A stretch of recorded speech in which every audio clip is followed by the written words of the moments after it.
If you like the story, you can support the author on Patreon. Link is in the description. Chapter 1, Gravely Injured, and You Give Me an Antidote? A dark cave. Two figures, one large and one small, huddled together. The larger one was panting heavily. At that moment, the smaller figure, who had been lying motionless with eyes closed, twitched slightly. Then, suddenly, it sprang up and delivered a loud slap across the face of the larger figure beside it. While striking, it shouted, "I have an 8 a.m. class. How dare you betray my wife? You actually went and cheated on her with another woman." Smack! A crisp slap echoed through the cave. After the slap, the smaller figure slowly opened his eyes, which had been drowsy just moments ago. Upon realizing his surroundings, his eyes widened in shock. "Oh, what the hell? Where am I? Where did they take me? Is this still my country?" Veer was on the verge of a meltdown. The last thing he remembered was accepting a big job treating a tiger and excitedly hopping into the zoo's transport van on his way to the case. Word was, the tiger had gone overboard during mating season and ended up injuring itself. But the moment he dozed off in the vehicle, he woke up here instead. In his dream, he had a wife who was cheated on by a mistress, and in his rage, he had slapped the mistress. Still dazed and confused, he suddenly heard labored breathing beside him. He quickly turned his head. There lay a moderately sized reindeer, covered in visible injuries, blood slowly trickling from its mouth. Its consciousness was fading. As a veterinarian, Veer immediately recognized that if no one intervened, the reindeer wouldn't last more than half an hour. But then, something struck him. This reindeer looked incredibly familiar. Before he could get a closer look, a wave of dizziness hit him. Memories that weren't his own flooded into his mind. The splitting headache lasted 2 minutes before finally subsiding. Thankfully, he didn't die from the shock. Hiss! Since when did transmigrators have to go through a near-death experience? That's right. After absorbing the memories, Veer finally understood his situation. He had crossed over to the turbulent world of One Piece. This was Drum Island, Chopper's homeland. And the timeline? The day before Luffy and his crew would arrive. The injured reindeer beside him? None other than Tony Chopper himself. Chopper had come down the mountain to gather herbs for Dr. Kureha but stumbled upon an unconscious Veer. Unable to ignore someone in need, Chopper had tried to help. However, Veer was actually being hunted down. 3 mysterious individuals were after him. Naturally, these pursuers decided to eliminate Chopper as well. Normally, with Chopper's strength, he could have easily handled or escaped from 3 ordinary humans. But the problem was those 3 weren't ordinary. They were all devil fruit users. How the hell did these 3 nobodies get so lucky? One had a bird fruit, slowing Chopper down. The other 2? One had the fur fruit, and the last was a Zoan-type bird fruit, chicken model. Slowed down by the bird fruit user, Chopper got entangled by the fur fruit ability. What followed was a brutal beatdown. But since those 3 had never received proper combat training, Chopper eventually found an opening and fled. Exhausted and severely injured, he managed to find a cave to hide in. Due to the constant snowfall outside, his blood trail was soon buried. But those 3 were still digging through the snow, following the faintest traces of blood. Once they uncovered the buried bloodstains, it wouldn't be long before they found this place. And then? Both of them were dead meat. What now? Chopper was strong, sure, but in this condition, escaping with Veer was impossible. Veer, despite being a vet, had no tools to treat Chopper. And expecting him a complete weakling to fight off 3 devil fruit users? Instant death. But damn! Chopper was a real bro. Without him, Veer wouldn't even be here. He'd have just died outright. If they made it out alive, Veer swore he'd repay Chopper. He'd make sure Chopper never had to lift a hoof again. Hell, he'd make Chopper the first ever Tenryudir. But first, they had to survive. Just as Veer was racking his brain for an escape plan. Ding! I'm here, baby. Congratulations, host. You have activated the Traumatizing Miracle Doctor System. Host, Veer. Abilities: the host can generate negative emotions, fear, despair, terror, etc., in patients to earn negative points and exchange them for items in the shop. Bonus effect: if a treatment traumatizes a patient, the host gains one of their abilities, Haki, devil fruit powers, physical attributes, etc. detected that the host's situation is a tiny bit dire. Here's a starter pack. Congratulations, host. You have received Antidote, LV.99. Antidote, LV.99 instantly cures all food poisoning effects. That's it. Veer's emotions flipped like a roller coaster in under a minute. First, a system. No way. Am I hallucinating? Then, hell yes. A doctor system. Healing chopper should be easy. Finally, brew. That's it. A food poisoning cure. Looking at the vial in his hand, Veer was dumbfounded. Good news, he has a system. Bad news, the system is useless. Sure, it was high level, but what the hell was he supposed to do with a food poisoning cure? At least a medical kit would have helped treat Chopper's wounds. But this? Who was he even supposed to use this on? Chopper was clearly not food poisoned. No matter how much Veer called out, the system acted like an old grandpa pretending to be dead. What now? As Veer stared at the antidote, deep in thought. The three pursuers had arrived. From the cave entrance, a muffled voice called out. Aha! Found you! Suddenly, a chicken head poked through the snow-blocked entrance. Its beak was practically touching Veer's face. The sudden appearance nearly made Veer jump out of his skin. Facing three towering enemies, Veer felt utterly powerless. How the hell was he supposed to fight? Brat, you two better come quietly. The chicken-headed man sneered, stepping into the cave, reaching for the injured Chopper. Veer's heart pounded. At this rate, they were done for. Then, an idea struck him like lightning. Food poisoning. What if? What if devil fruits counted as food poisoning? Screw it. With no other options, Veer threw the antidote at the enemy's feet. The vial shattered, releasing a cloud of fine powder. The trio involuntarily inhaled it, coughing violently. What the hell? A smoke bomb? You think Chicken Bro's eyes are just for show? But then, a strange sensation surged through their bodies. Chapter 2, The Gentle Cry of the Deer. Among the three, the two who had consumed zoan-type devil fruits suddenly began to undergo changes. Brother Chicken's beak was the first to disappear, and that other guy, whatever kind of bird he was, also started reverting to his human form. Both of them looked at each other in horror. What's happening to you guys? Why are you turning back into humans? The user of the fur fruit looked at them in confusion, completely unaware of what was going on. What do you think? My ability is gone. Brother Chicken snapped back. Hearing this, the other guy panicked and immediately tried using his fur-generating powers. Sure enough, he couldn't create a single hair.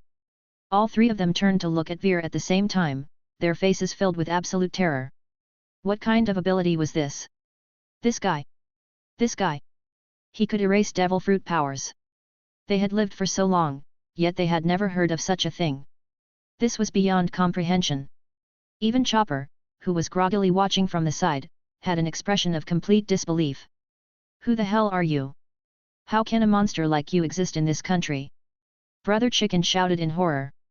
In mere seconds, the three of them had all lost their devil fruit abilities. This was beyond terrifying. They didn't dare act recklessly anymore. After all, someone who could do something like this was definitely not as simple as he looked. Veer, seeing their reaction, secretly breathed a sigh of relief. Thank goodness, it worked. But he also didn't dare move rashly. They thought he was some kind of master? Was he actually strong? Obviously not. So he had to act like a powerhouse. Maybe he could scare them off. Just as he was about to speak. Ding! Congratulations to the host for gaining 80 negative points. The system's voice rang out. Oh right. His system. He had a system shop. Now that he had points, he just needed to stall for time and quickly find something that could save his life. On the surface, he maintained a composed posture, hands behind his back, looking at the three with an air of authority. With beings like you, I could erase you with a mere wave of my hand. Meanwhile, he had already opened the system shop, scanning through the vast array of items at lightning speed, searching for something useful in this moment. After all, he was just an ordinary person right now. Even if the three in front of him had lost their devil fruit powers, so what?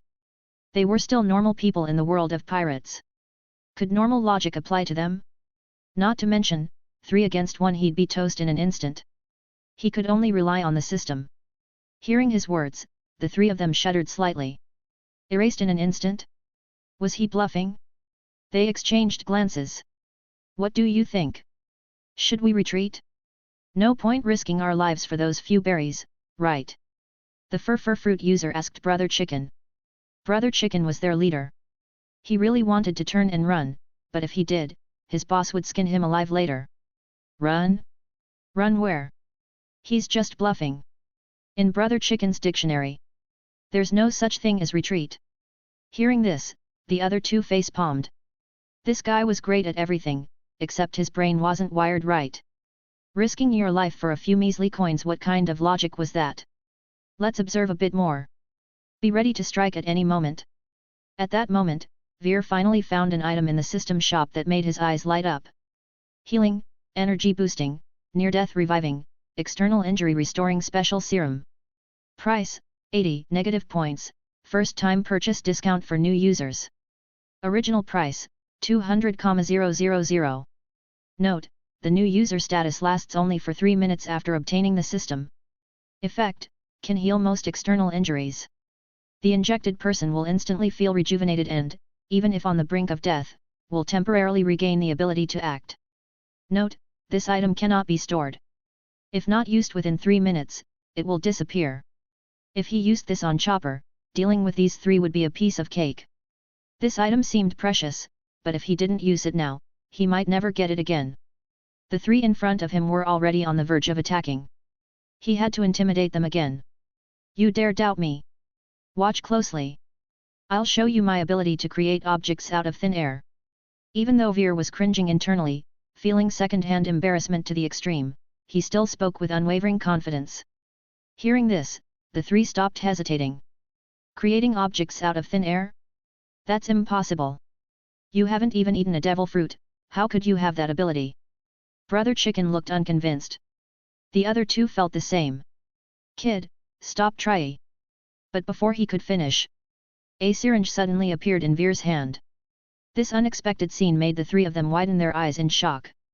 What the hell? How could he create something out of thin air? A syringe?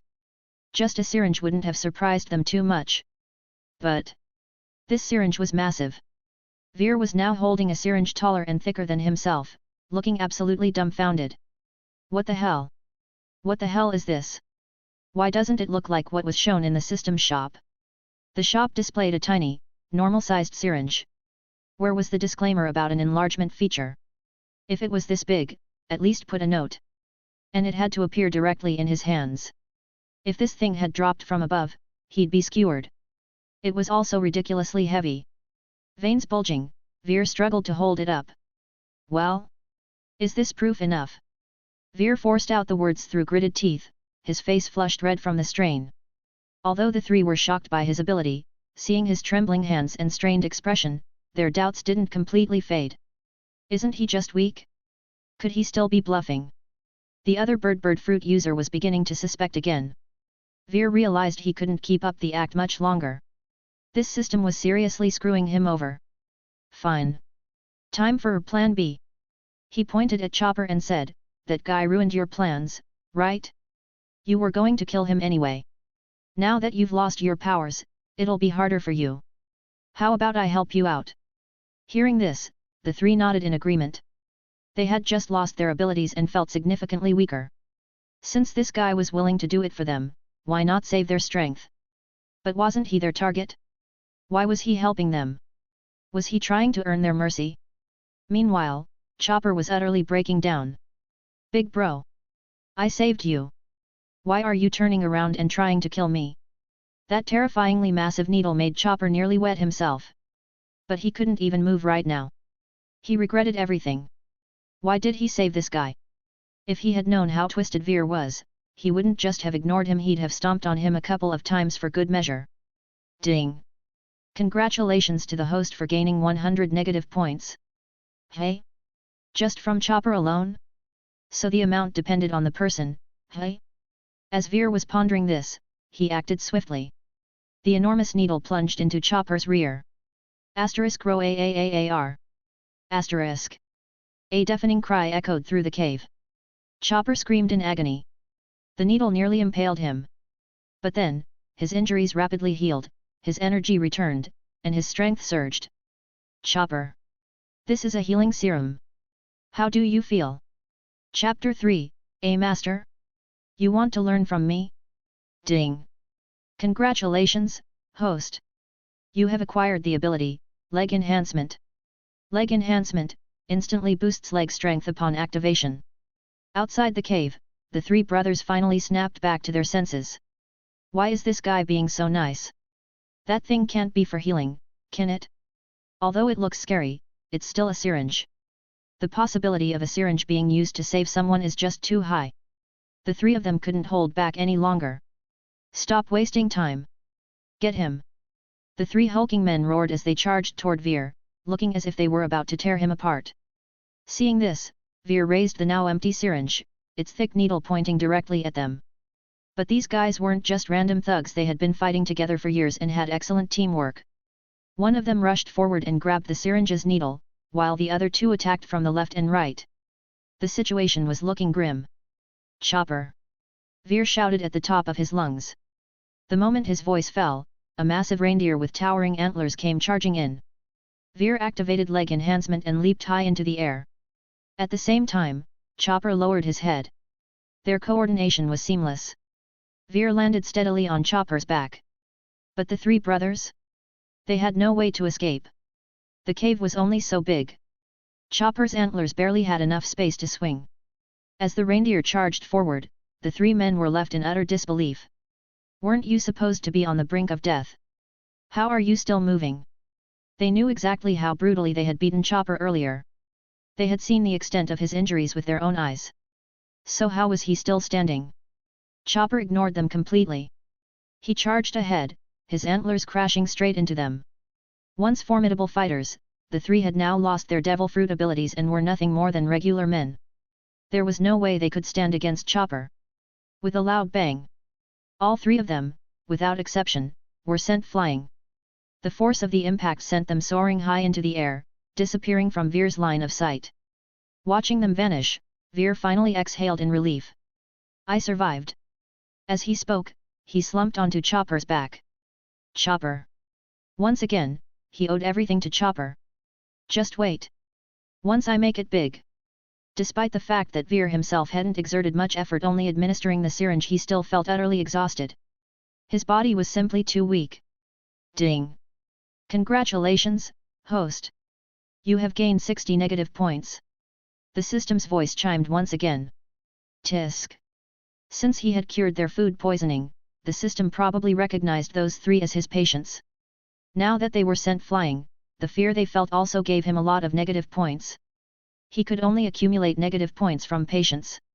Including the 100 points from Chopper earlier, he now had a total of 160 negative points saved up.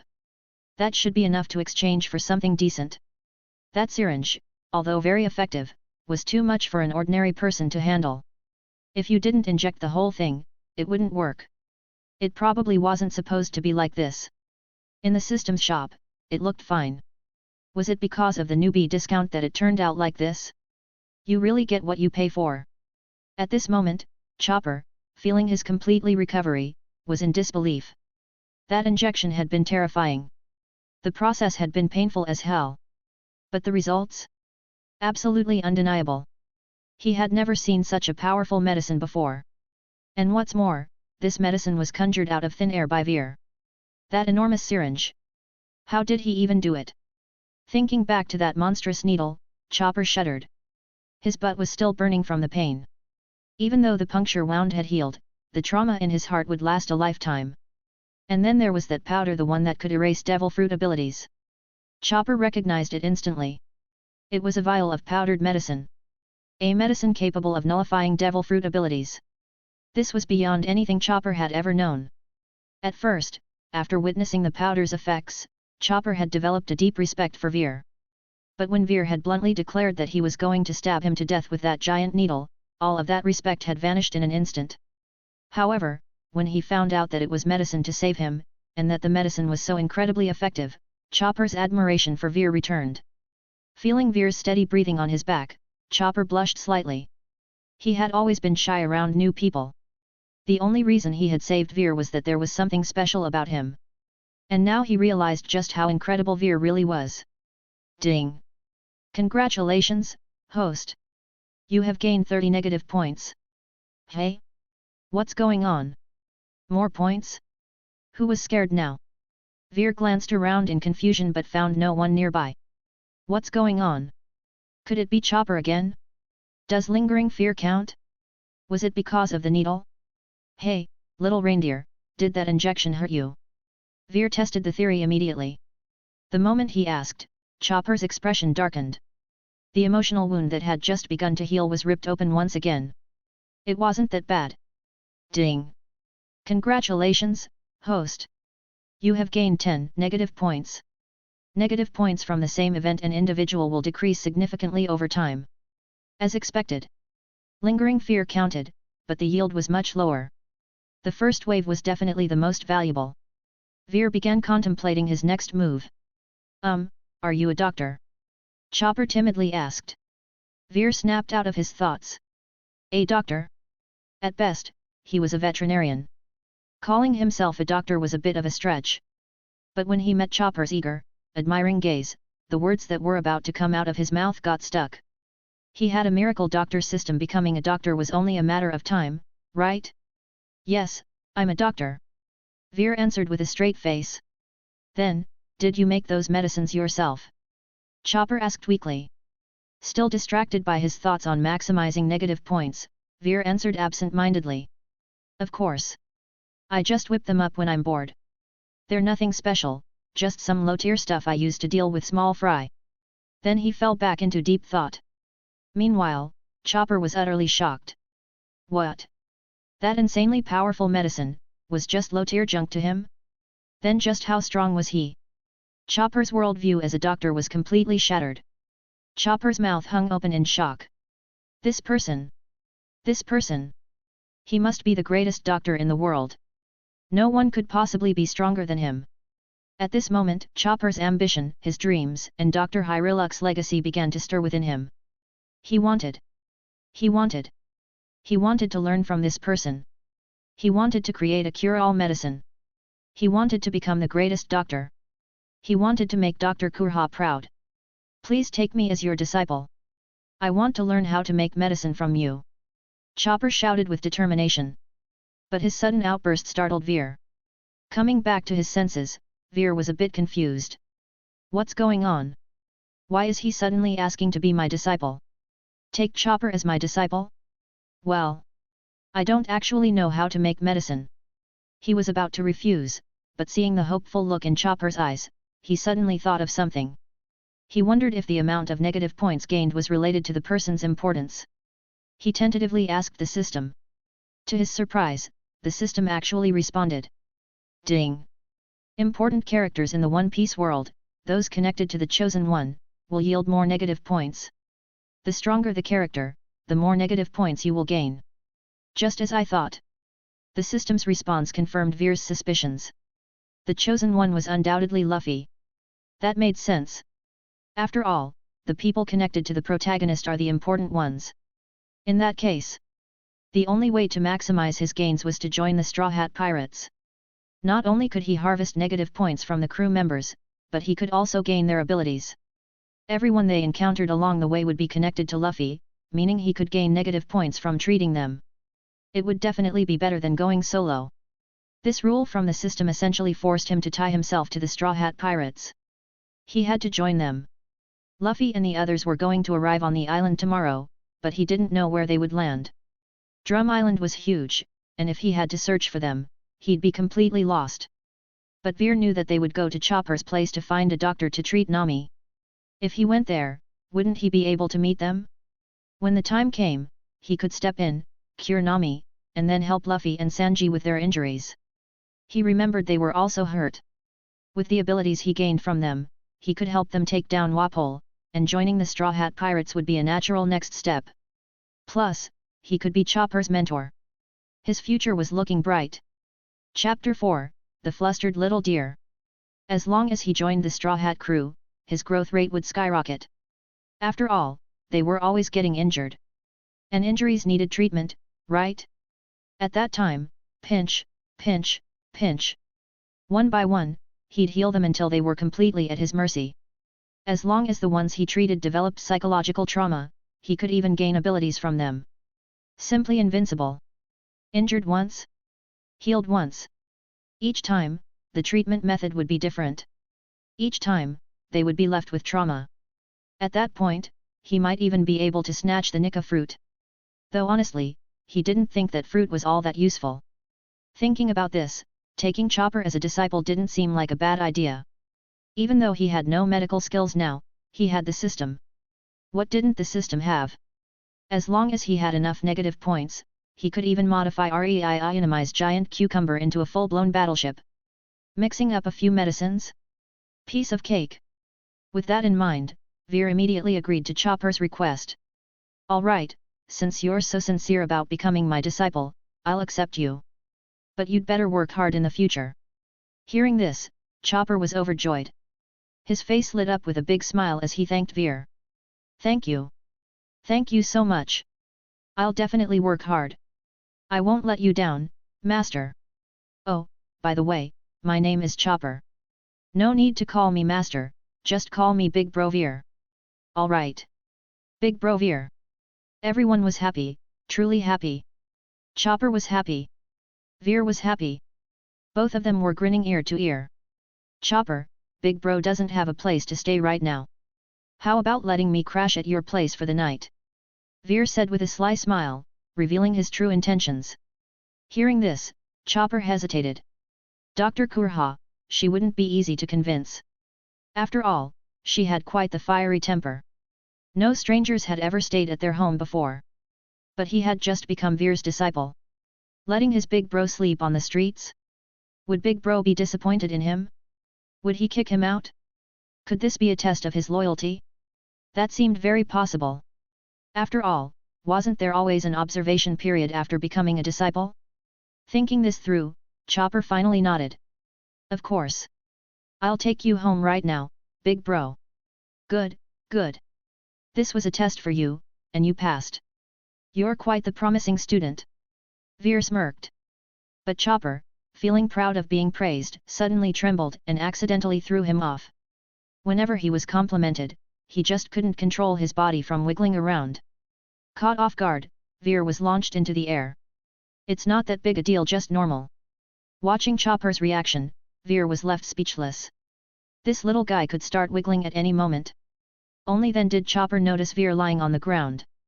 Big Bro, why are you sitting on the ground? It's cold down there, don't catch a cold. Veer sighed, rubbing his forehead as he stood up, then promptly hopped back onto Chopper's back. I'm getting old, my legs aren't great, so I tripped. It's nothing. It's getting late, let's get going. Veer didn't blame Chopper, just mentioned his weak legs. Hearing that, Chopper made a mental note. Big Bro has bad legs. I should let him walk less and carry him more in the future. With that in mind, Chopper started running at full speed. Destination home. Where has that rascal Chopper gone? It's already dark. He better not have been goofing off again. I'm going to scold him when he gets back. A fashionable woman paced back and forth in the living room, her face full of worry. Though she spoke harshly, she was actually anxious deep down. Normally, Chopper came home early, but tonight, he was nowhere to be seen. Something must have happened. After waiting a little longer, she couldn't sit still anymore. Grabbing a thick coat, she prepared to go out and look for him. That little fool, if he got kidnapped, it'd be a disaster. Just as she opened the door, a reindeer face appeared right in front of her. One of its hooves was even raised, ready to knock on the door. Seeing the door suddenly swing open, Chopper jumped in fright. Dr. Kureha. Chopper's voice trembled, and he gulped nervously. After all, Dr. Kureha was a powerhouse. She frequently threw axes at him. And now, not only was he coming home late, but he was also bringing a stranger with him. He had no idea what kind of punishment awaited him. It probably wouldn't be pleasant. Where have you been? Coming back this late? If you make me wait this long again, don't bother coming home. Dr. Kureha scolded him furiously. I went to save someone. Chopper spoke weakly, looking absolutely terrified. What? Who did you save? Did you get hurt? How many times have I told you? You're not allowed to practice medicine without my permission.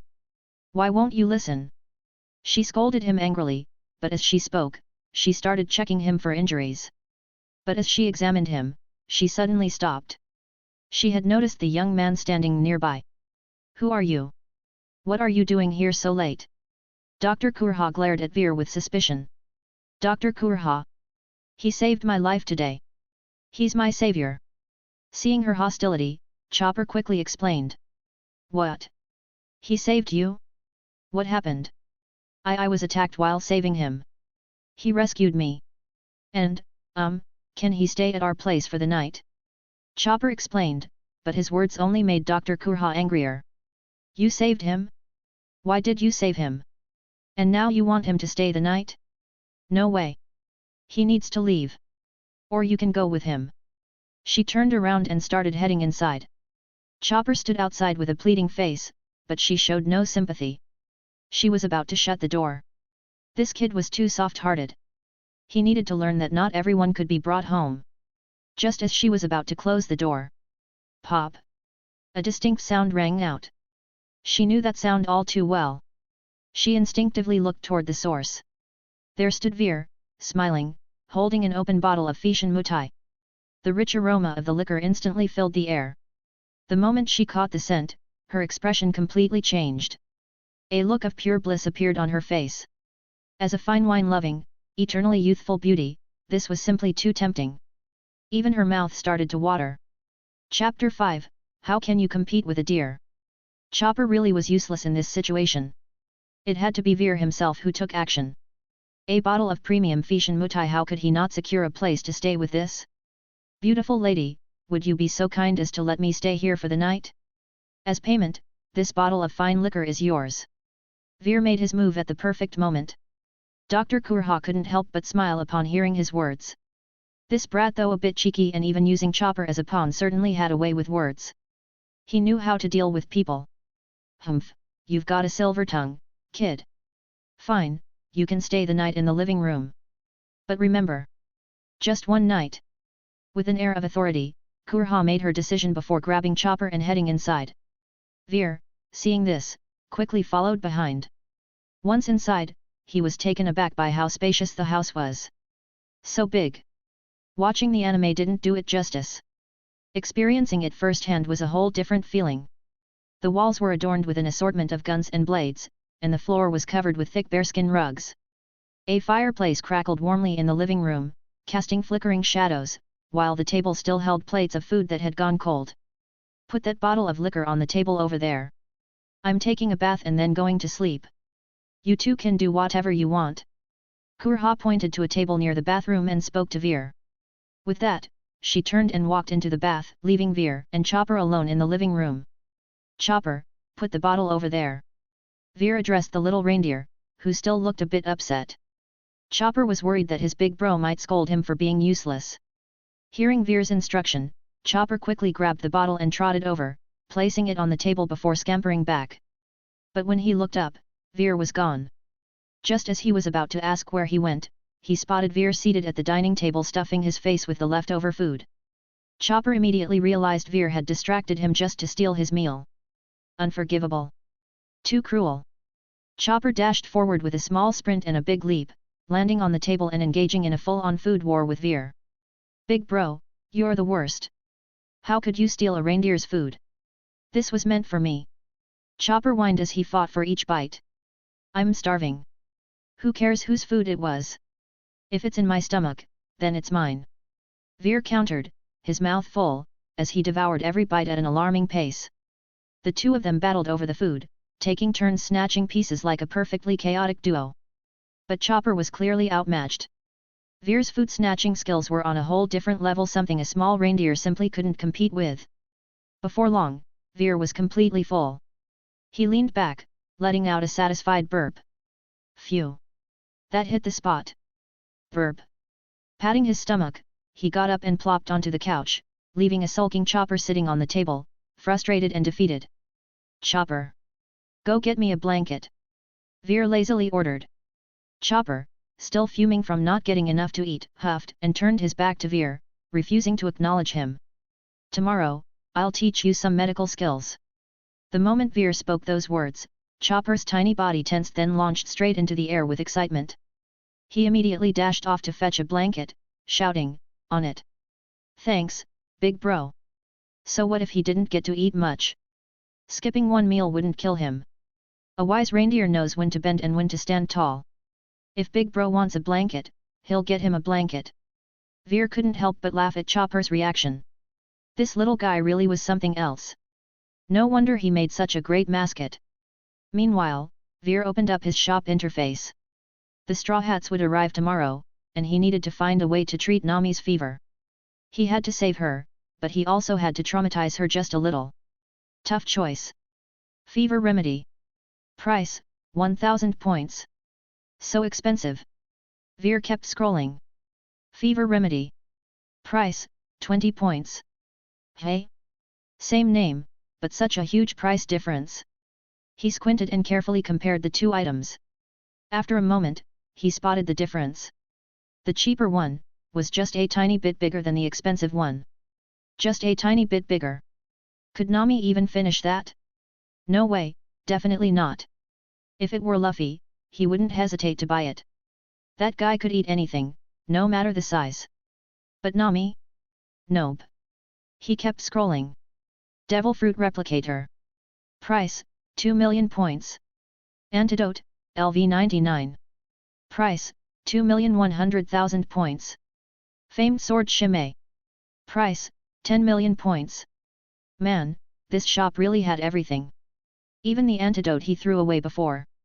Selling for 2.1 million points. The pain in his heart was unbearable. System. Can items be recycled? Veer was torn. He wanted the system to say yes, but at the same time, he wanted it to say no. He was in conflict with himself. No. Hearing that, Veer let out a huge sigh of relief. Thank goodness recycling wasn't an option. Otherwise, that would mean he had truly lost 2.1 million points. After searching for ages without finding a solution, Veer suddenly noticed a search bar. He typed in fever and instantly, a long list of items popped up. Including the expensive remedies he just saw. But there were also instant recovery potion. Price, 800,000 points. Panacea cures all illnesses. Price, 5 million points. Why is everything so expensive? I just want to cure a fever. But then, Veer's eyes lit up as he spotted something intriguing. A new description appeared before him. Master level medical skills. Price, 199 points. Description, grants the user knowledge of various common illnesses and their treatments. Comes with a worn-out medical kit. Evaluation, affordable and effective, a must-have. Worn-out medical kit, allows the user to retrieve any desired medical tool from within. Note, this item significantly increases the chance of causing psychological trauma to patients. Hey? What am I looking at? Is this normal? This is practically a god-tier item. Every function is insane. A spatial medical kit? And it increases the chance of psychological trauma. Absolutely perfect. He was just wondering how to give Nami a psychological scar, and now this god-tier item shows up. This is it. Affordable and effective is an understatement. This is exactly what Veer needed. Without hesitation, he exchanged for it. Immediately, a flood of knowledge filled his mind, countless methods for treating various illnesses and even how to concoct medicines. That's right, it even included medicine making. It even came with that. This was amazing. A simple fever? That was nothing. At the same time, a battered, old medical kit materialized in his hands. It looked worn out, but Veer eagerly opened it and started taking out items. Scalpels, bandages, tweezers, forceps, syringes, even a chainsaw. Nothing seemed out of the ordinary. Why would this cause psychological trauma? Veer was puzzled. Ding! Congratulations, host! You have gained 100 negative points. Chapter 6, A Deer's Heart in Chaos. Hey? What's going on? Which patient is trembling this time? Veer looked up and scanned the room. Sure enough, he saw Chopper clutching a blanket in his hooves, staring in horror at the tools Veer had laid out in front of him. The little reindeer's face was as pale as a ghost, his pupils trembling violently, looking as if he was about to burst into tears at any moment. "What's wrong, Chopper? Hand me the blanket. Why are you just standing there?" Veer asked, puzzled. He even turned to examine the tools he had taken out. After inspecting them closely, he still didn't see anything wrong. He even licked the pristine, shiny scalpel in front of him. Nothing seemed off at all. So why was Chopper staring at him in utter terror? Ding! Congratulations, host! You've gained 100 negative points. Hey? Again? Chopper, aren't you a little too easily frightened? I just licked a scalpel, and you immediately handed me another 100 points? Can we have some respect for the value of negative points? But in Chopper's eyes, the tools weren't as pristine as Veer saw them. Chopper was seeing a rusted, blood-stained scalpel, moldy, foul-smelling bandages, forceps emitting a dark aura, a tetanus-ridden syringe, and a chainsaw with bits of flesh still stuck to it. In the middle of the large living room, a man sat on the sofa, pulling these items out one by one. Was this not the most terrifying thing ever? If you're going to kill a reindeer, at least make it quick. Please don't try to save me. Let me die with dignity. Just as Chopper was about to flee and seek comfort from Doctorine, he saw Veer lift the rusted, blood-stained scalpel, and take a hard lick. A bit of rust and blood smeared across Veer's lips. At this moment, in Chopper's eyes, Veer looked exactly like a psychotic serial killer. Tears welled up immediately. Chopper, hand me the blanket. Veer turned his head toward Chopper again, his slow movement making him look even more terrifying. Chopper couldn't take it anymore. He flung the blanket toward Veer and bolted toward Doctorine's room, screaming at the top of his lungs. "Ah! Don't kill me! Don't kill me! Reindeer meat tastes bad! Help!" Stumbling all the way, he put on a whole performance of deer crashing into everything. Finally, after bursting through the door, he slammed it shut with a loud bang. Absolutely scared out of his mind. The effect of Veer's ability was simple. It automatically added a horror filter to his medical tools, but only for others. In his own eyes, they remained their normal, pristine selves. Man, Chopper gets worked up so easily. Hasn't he ever seen basic medical tools before? Do they only use potions around here or what? Veer mumbled as he picked up the blanket Chopper had thrown and shook his head in exasperation. Ding! Congratulations, host! You've gained 50 negative points. More points? Damn, what is up with Chopper? He's practically letting me farm negative points for free. What's he even afraid of? Still confused, Veer put away his tools, laid down on the couch, and got comfortable with the blanket. He had just browsed the systems shop and gotten a general understanding of what it had to offer. There were no direct power UPS, only auxiliary tools. If he wanted to grow stronger, saving people was the only way. If he wanted to become the strongest, he still had a long way to go. He didn't have any lofty dreams, he just wanted to stay alive and not get himself killed. The world of pirates was dangerous. Getting stronger was the only way to have the confidence to survive. For now, he'd stockpile these negative points. Since they couldn't be exchanged for power UPS, he might as well wait and see what else they could be used for. Everything was set. Now, he just had to wait for Luffy and the others to arrive tomorrow. With that in mind, Veer slowly drifted off to sleep. It was already late. Early the next morning, a commotion erupted in Dr. Kureha's room. The noise was so loud it woke Veer up even through the bedroom door. Still groggy, he opened his eyes, yawned, and looked toward the source of the noise. Just then, the door opened. Amidst a stream of curses, something, or rather, someone was shoved out forcefully. "You're a grown reindeer. Why do you still need me to accompany you to the bathroom? Have some shame.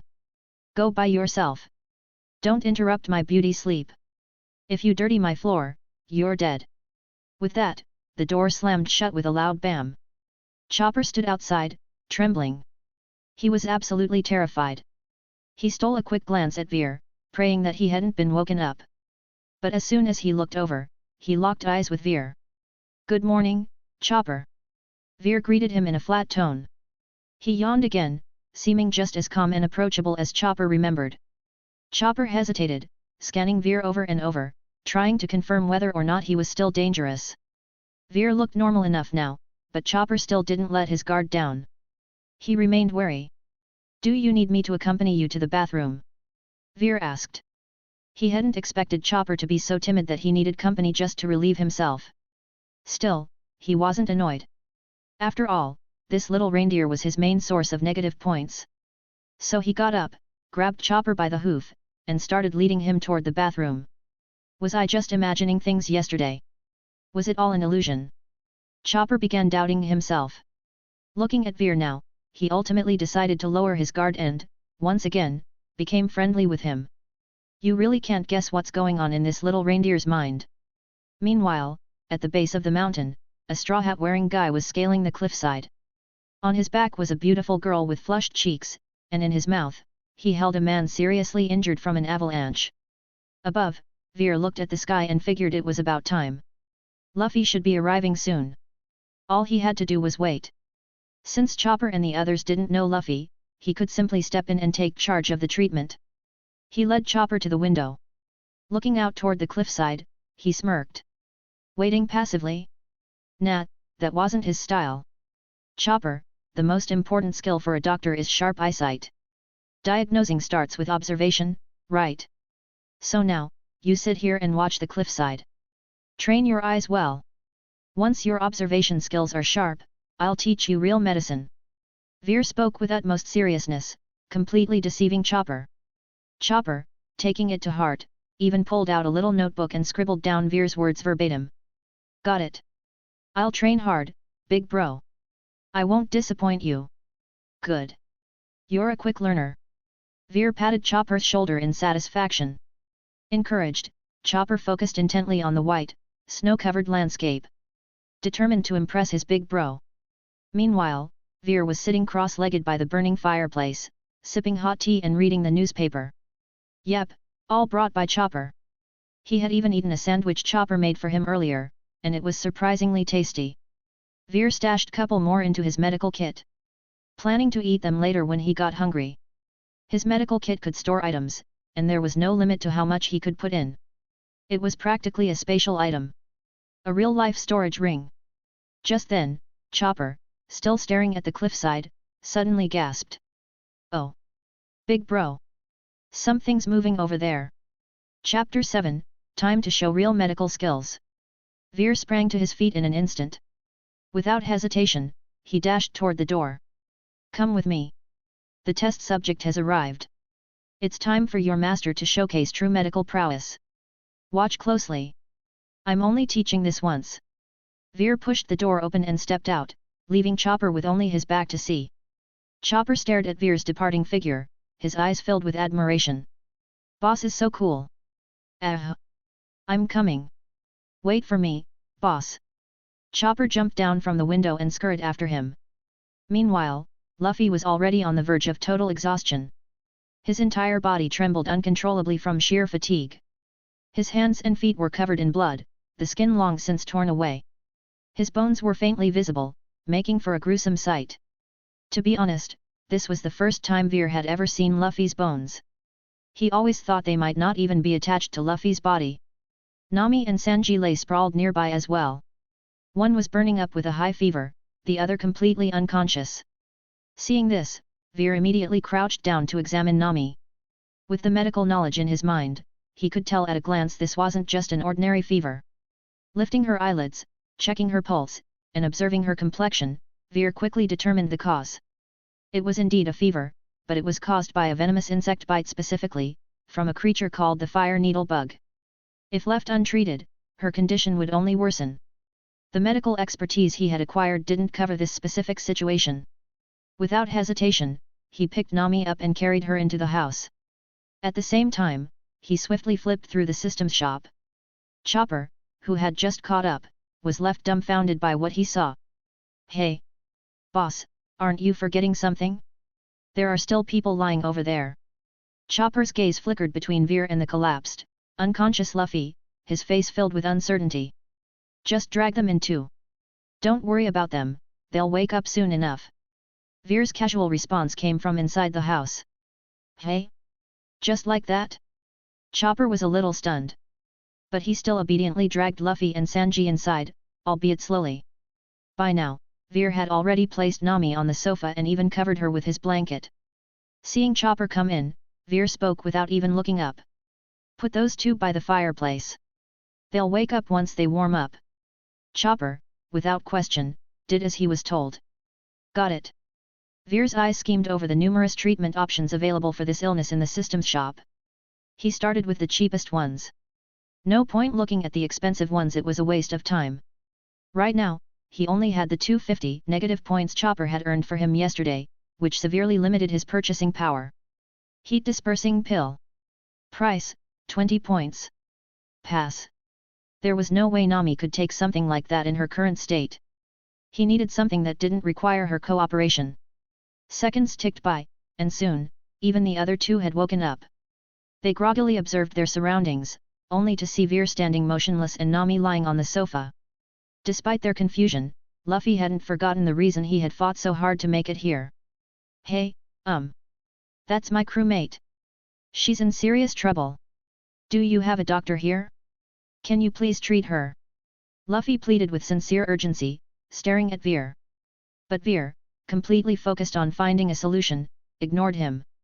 Seeing this, Sanji assumed that Luffy had forgotten to offer compensation, and that's why this person wasn't responding. Hurriedly, he added, "Don't worry. As long as you save Nami-san, we'll pay for the treatment. Please, bring the doctor out quickly." His expression was equally desperate.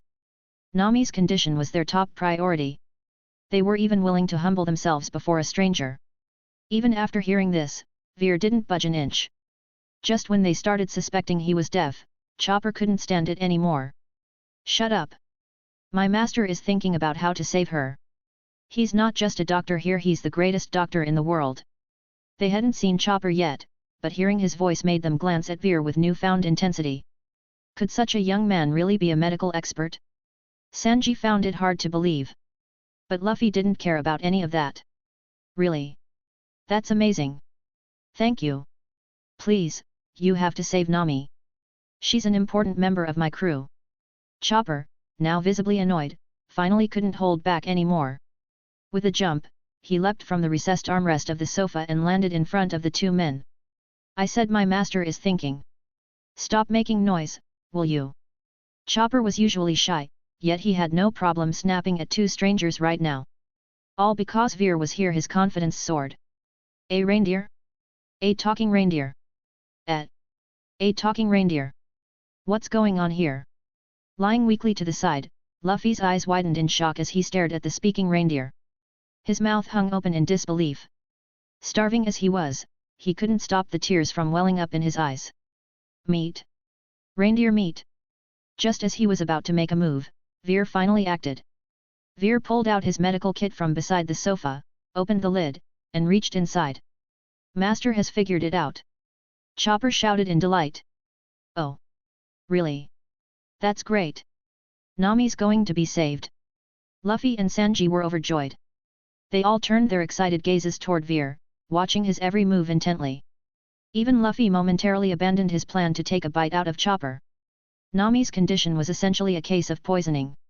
She had been bitten by a venomous bug, resulting in a severe fever. Veer had just exchanged for something special in the system shop. Detoxification Pickaxe. Price, 180 points. Function, when used to strike the patient, it gradually dispels negative effects caused by poisoning. Image, a detailed depiction of the pickaxe. Dispelling poison-induced negative effects wasn't that exactly what Nami needed? And it wasn't even that expensive. Usually, the more bizarre an item, the cheaper it was compared to the standard version. Detoxification Pickaxe has been delivered to the worn-out medical kit. Retrieve it to use. Without hesitation, Veer reached into his medical kit and slowly pulled out what he saw as a sleek, shiny pickaxe. However, to the other three, he had just pulled out a nightmarish weapon covered in dried blood. The pickaxe was stained red, and Veer's hands were smeared with blood as well. The tip of the pickaxe was adorned with bits of flesh and tangled strands of hair. It looked as if it had just been used to smash someone's skull. Blood dripped steadily from its edge. Detecting a surge of negative emotions, a system notification popped up. Veer blinked in mild surprise and turned to the three staring at him in horror. Again? Why did taking things out of his medical kit always provoke this reaction? Since they weren't his patients, he wasn't getting any negative points from them either. Seriously, were these people afraid of a simple pickaxe? Back in his childhood, he had used one to dig fields. Were pirates really this pampered? Afraid of everything. Chapter 8, I'll prove it to you. Although Veer looked down on them a little, his hands didn't stop moving. He raised the pickaxe, ready to swing it down. Oi! Suddenly, a loud shout rang out. Luffy used all his strength and shouted at the top of his lungs. His booming voice immediately spread throughout the entire room. Even Veer was startled. He stopped his movements and turned toward Luffy, who had just shouted. What are you trying to do? Are you going to kill my crewmate? If that's the case, then kill me first. Luffy, or rather, anyone witnessing this scene would definitely think that Veer was trying to kill someone. After all, the sight of that pickaxe was utterly terrifying. It was obviously a tool meant for killing. Luffy's reaction wasn't surprising in the slightest. At this moment, Veer realized that his actions might have been a bit inappropriate. Maybe he should explain himself first. This kind of misunderstanding was too common after all, he was holding a pickaxe. He just hadn't expected Luffy to shout with such intensity. For a moment, he even thought Luffy had awakened Conqueror's haki. This is a treatment method. Don't worry, I won't harm her. Veer quickly explained. But before Luffy could respond, a loud bang echoed from inside the house as a door was thrown open. At the same time, a woman's voice rang out. Nonsense! Absolute rubbish!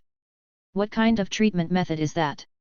I've lived for over 100 years, and I've never heard of such a thing. Where did you learn this from? Dr. Kureha had been woken up by Luffy's loud scream. Her beauty sleep had been rudely interrupted. The moment she stepped out, she saw Veer holding a blood-stained pickaxe while telling Luffy that it was a treatment method. Originally, she had a decent impression of Veer, but now she immediately viewed him as a shady character. She had even heard Chopper refer to him as his mentor just now. This time, she had to make Chopper see this man's true nature so he could sever ties with him once and for all. Big bro wouldn't lie. He's amazing, doctor. Chopper tried his best to defend Veer, but no one paid him any attention. This is my own original method, capable of curing any poison in the world. I've checked already. This girl has a high fever because she was bitten by a venomous insect. As long as I strike 49 times, she'll be as good as new. Veer slightly furrowed his brows. Things weren't looking good. If they didn't believe him, his plan would be ruined. Impossible. Hitting someone with that thing would only kill them. How could it possibly save them? Dr. Kureha remained adamant, angrily yelling at Veer. However, deep down, she was a little doubtful. What he said was correct. The girl was bitten by a venomous insect. He did seem to have some medical knowledge. But his ridiculous claims irritated her to no end. Veer quickly realized that unless he proved this was safe, they wouldn't let him proceed. Fine, fine. I'll prove it to you. As he spoke, Veer raised the pickaxe and swung it toward his own head. Everyone was stunned by his action. What was he doing? Was he seriously about to smash his own head with that thing? Had he gone mad? Even Chopper was in complete disbelief. Master, don't. You'll die. But just as Chopper finished speaking, they all saw the pickaxe in Veer's hand miss his head. Instead, it kept going, upward. Wait, upward. Veer had fully swung his arm, and the pickaxe was now coming down straight at the worried-looking Chopper. Hey? Ah! Chopper realized what was happening and let out a shriek. Ding! Congratulations, host, for earning 150 negative points. But at this moment, Chopper had no time to run. Chopper! Dr. Kureha shouted as she rushed forward. However, everything happened too fast. Everyone thought Veer was going to hit himself. No one expected his real target to be Chopper. Dr. Kureha could only watch as the sharp pickaxe struck Chopper's head. Ah! Chopper screamed again. But the next second, he froze. Because, there was no pain. The pickaxe had entered his head, yet it hadn't caused any damage. Everyone stared at the horrifying scene in shock. What? What was this? How could the pickaxe pass through? Dr. Kureha's medical knowledge was starting to collapse. There was no way to explain what she had just witnessed. This wasn't scientific. Snapping out of her daze, she immediately pulled Chopper into her arms and carefully examined his head. But no matter how much she checked, she found nothing. It really seemed like Veer's special technique. A method that removed poison without harming the brain. Did something this bizarre truly exist in this world?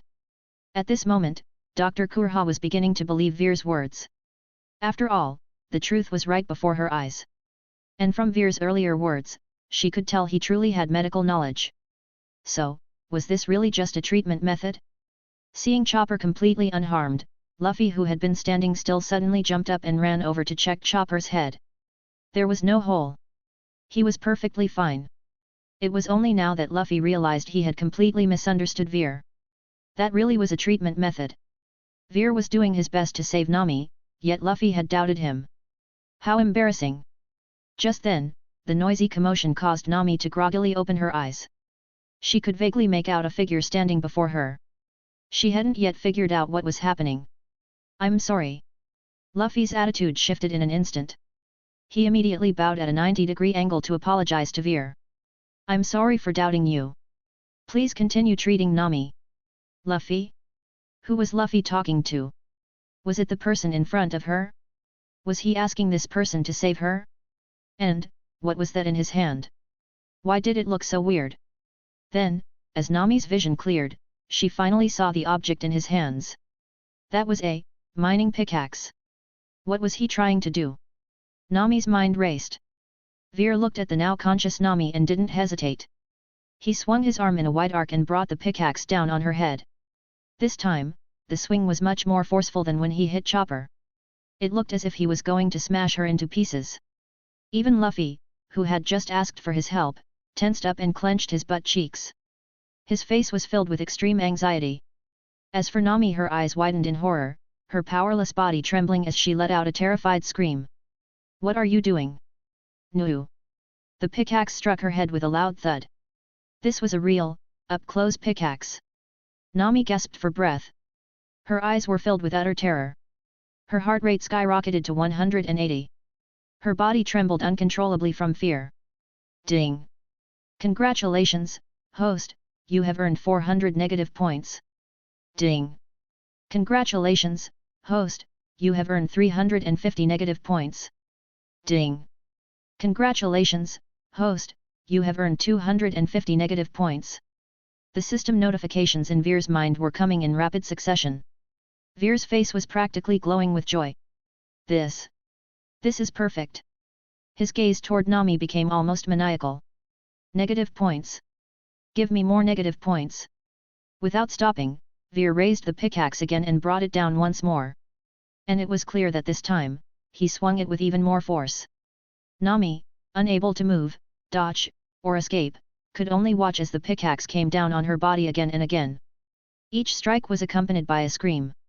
Everyone's hearts clenched with each blow. And each time, the system would chime in, adding a little sweetness to Veer's exhausting task. Chapter 9, My Master is Amazing, right? How is it, Nami? Feeling better now? 5 minutes later, Luffy's voice rang out, but the only response he got was Nami's terrified screams. Veer was drenched in sweat, but he didn't have time to wipe it off. His hands moved mechanically, the pickaxe striking Nami's body repeatedly. Nami's feverish, flushed face began to return to normal. No, not normal. It quickly turned pale. Her ear-piercing screams, which sounded horrifying to others, were music to Veer's ears. Ding! Congratulations, host, you have gained 200 negative points. Ding! Congratulations, host, you have gained 100 negative points. Ding! Congratulations, host, you have gained 20 negative points. Though the points dropped quickly, even down to 20, Veer was already swimming in a sea of gains. He was thrilled. To Nami, these 5 minutes had been nothing short of a nightmare. All she could see was the pickaxe swinging down toward her, again and again. Even though her strength was slowly returning, it felt like her soul had already left her body. Finally, her vision went black, and she passed out. Veer, who had been swinging the pickaxe non-stop for 5 minutes, finally stopped. With an exhausted sigh, he dropped onto the ground, his arms feeling sore and numb. That had taken a lot out of him. An ordinary person swinging a pickaxe non-stop for 49 strikes would be nearly dead, and Veer was no exception. But looking at the system notifications, he was quite satisfied. Ding! Congratulations, host, for successfully curing Nami and acquiring the skill, Financial Management LV Max. Financial Management? Useless. But at least he had farmed a ton of negative points, more than enough to last him for a while. Nami. Nami, are you okay? Say something. Luffy grabbed Nami's face and repeatedly patted her cheeks with a loud palm, palm, palm, trying to wake her up. Sanji's face darkened. With a loud bang, Luffy was kicked out the door. Are you trying to slap Nami-san to death? Once she wakes up, I'm reporting this crime to her. Sanji shouted, then turned to Nami with a worried look. Veer, what's going on? What happened to Nami-san? Why did she pass out again? Sanji looked at Veer anxiously. They had all seen Nami's condition improving with their own eyes. But just when they thought she was going to make a full recovery, she lost consciousness again. This was hard to accept. Could it be that it still wasn't enough? Damn it! If only I had taken better care of Nami-san and prevented her from getting bitten, none of this would have happened. Sanji clenched his fists in self-blame. Veer, finally catching his breath, answered calmly. She just got scared too much. Give her a few minutes, and she'll be fine. He spoke while taking deep breaths. Hearing this, Sanji's eyes lit up. So she just fainted from fear? That's a relief. Nami-san is safe. Thank goodness. Dr. Kureha glanced at Veer with newfound respect. This kid. He's got real skills. She no longer found him as annoying as before. That brutal-looking treatment method actually contained an incredible amount of skill and effort. At first glance, it seemed like Veer was just blindly smashing away, not even looking as he swung. But that was impossible. It only meant one thing: his skill level was absurdly high. He must have performed this kind of treatment countless times before. He must have mastered a specific strength and technique, allowing him to strike without causing harm. A hard-working, highly skilled doctor. That was exactly the kind of Dr. Kureha admired. Her opinion of Veer had completely changed. Maybe, this guy isn't so bad after all. She hated arrogant people who boasted about their medical skills but were all talk. Earlier, Veer had triggered every one of her pet peeves, so it was no wonder she had lashed out at him. She glanced over at Chopper, who was staring at Veer with eyes full of admiration. His gaze burned with longing. Kureha found this surprising. Chopper had always been afraid of humans. He had suffered too much pain from both reindeer and people alike. Yet now, he was looking at a man he had just met with such trust and admiration. This child had been through so much. If that guy treats him well, maybe following him wouldn't be such a bad thing. Chopper noticed her gaze and looked up at her. With a proud expression, he declared, "Doctorina. My master is amazing, isn't he?" Kureha chuckled. Chopper tilted his head in confusion. Amazing, absolutely amazing. She sighed with a hint of emotion. Just as Chopper was about to respond, Nami finally woke up. The first thing she saw was Sanji's concerned face. But then, her eyes shot wide open. With a whoosh, she shot upright. Her eyes darted around in panic. Then suddenly, she froze. Her gaze locked onto Veer, who was still sitting on the ground catching his breath. And beside him the pickaxe. Her eyes started trembling violently. Her face twisted with horror. Her entire body began to shake uncontrollably. Ding! Congratulations, host, you have gained 80 negative points. Oh? Another profit. Earning another 80 points put Veer in an even better mood. Looking at Nami sitting on the sofa, he casually asked, "Do you still feel unwell anywhere?" As he spoke, he stood up and took a step forward. That was the final straw for Nami. "No. Stay away from me." Screaming, she threw herself onto Sanji, wrapping her arms around his neck and clinging to him for dear life. Sanji was left completely dazed by this sudden turn of events. This happiness came so suddenly. His face bloomed with a love-struck smile. His eyes turned into heart shapes. He even gave Veer a thumbs up as a sign of gratitude. Such a polite guy. "Nami. You're awake." Luffy finally emerged from the snow pile outside. Seeing Nami up and about, he was overjoyed. "Nami. That guy saved you. He cured you in just 5 minutes. He's incredible. Luffy, oblivious as ever, even found Veer pretty interesting. After all, what kind of doctor treats people like that? Nami froze. She turned to Veer, who was smiling at her. "A doctor? He saved me? For real? Wasn't he trying to kill me? How did he suddenly become my savior?" She looked completely baffled. "That's right, Nami-san. This guy really did save you." Sanji confirmed. So it really was him? Nami started to believe it. Sanji would never lie to her. But the terrifying memories of those 5 minutes still haunted her. She couldn't shake the fear that Veer would suddenly raise that pickaxe again. "All right, time to settle the medical bill. That'll be 50 million berries." Veer said it so casually. "Afraid of me? No worries, I have plenty of ways to change that. I know this little cat burglar inside out." As expected, the moment she heard those words, Nami exploded. "What? 50 million berries? Are you robbing us? It's just a fever. How can you charge so much? This is a scam." Nami glared at Veer, her face filled with fury. There was no way their crew had that much money right now. And even if they did, she absolutely would not pay it. This was way beyond the normal cost of medical treatment. But Veer, hearing her outburst, remained completely unfazed. "I got you up and running in just 5 minutes. Do you think my medicine is cheap?" Veer said this with a calm expression. Nami was stunned for a moment. "Hey? That, actually kind of makes sense. Getting someone fully recovered so quickly, maybe it would be expensive. But what medicine? Didn't you just whack me over the head with a pickaxe? That counts as medicine." As if he could see the disbelief on Nami's face, Veer spoke again. "That pickaxe is a family heirloom. It's about to break, and each use reduces its lifespan. Charging 50 million per use is perfectly reasonable." After hearing this, Nami was completely speechless. But they really didn't have 50 million. "Handsome, could you maybe?" "Sure. It's free." Before Nami could even finish her sentence, Veer cut in decisively. Was she about to ask for a discount? "Forget that, I'll just make it free. That should win her over, right?" Heh. For a moment, Nami couldn't even process what had just happened. This was the first time in her life she had been out-haggled. She hadn't even finished bargaining, and he had already made it free? Wait, seriously? Just like that? Is this guy loaded or something? I, Nami, love generous men. After a brief moment of disbelief, Nami quickly seized the opportunity. She was genuinely afraid this guy might change his mind. "Really? Thank you so much. You're so kind and generous. Meeting you is our lucky day." After she finished speaking, she even pulled the other 2 guys along to properly thank Veer.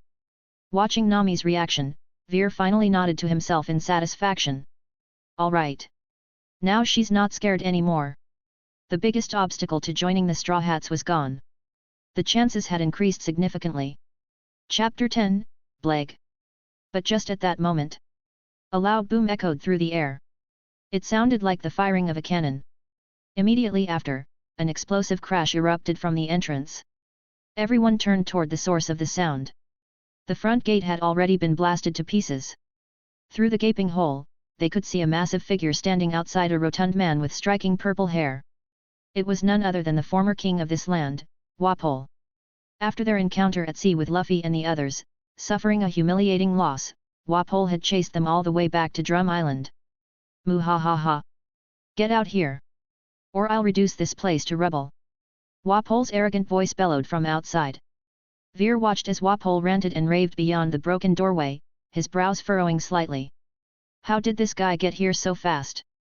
That didn't make sense. Luffy's injuries hadn't been treated yet, and Sanji was in pretty bad shape too.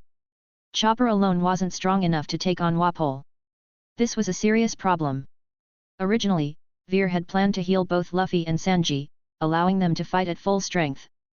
But before he could even start treating them, the enemy had already arrived at their doorstep. He had intended to rely on his medical knowledge to patch them up gradually, but now time was of the essence. He had no choice but to turn to the systems shop. Veer remembered seeing a bruise ointment in the store while browsing earlier. It should be useful for treating Sanji's back injury. But even if Sanji recovered, he still wouldn't be strong enough to take on Wapol alone. Despite Wapol being trash, he still had some combat ability. And Veer couldn't find a suitable remedy to heal Luffy's injuries. That meant his best bet was to fix Sanji up first and see if he could acquire his black leg techniques. With Chopper's leg enhancement ability already in his arsenal, combining it with Sanji's kicking techniques would make his strength skyrocket. Taking down Wapol shouldn't be a problem then. For now, Chopper would have to stall him. Luffy was in no condition to fight, his arms and legs were too severely injured. As Veer was strategizing, Luffy couldn't hold back any longer. That guy is so annoying. He smashed the doctor's door. I'm gonna send him flying. With that, Luffy took a big stride toward the exit. Wham! Nami's fist crashed onto his head. Luffy instantly clutched his head in pain. Ow! Why'd you hit me? Are you an idiot? Look at your hands and feet. Are you trying to get yourself killed? Nami roared at him. Only after hearing that did Luffy finally notice the severe pain radiating from his swollen, exposed bones. Ah! It hurts. It hurts so much. Why didn't I notice before? Dr. Veer, help me. I'm dying. Luffy whined while hobbling toward Veer, hoping to get treated so he could go punch that obnoxious guy outside. Asterisk crunch. Crunch, asterisk. A gnawing sound came from the entrance. Wapol's massive head had already appeared in the doorway, his mouth chomping away. Before long, he had eaten through the entire wall. Seeing this, Luffy launched a Gomu no pistol directly at Wapol. How dare you eat the doctor's wall?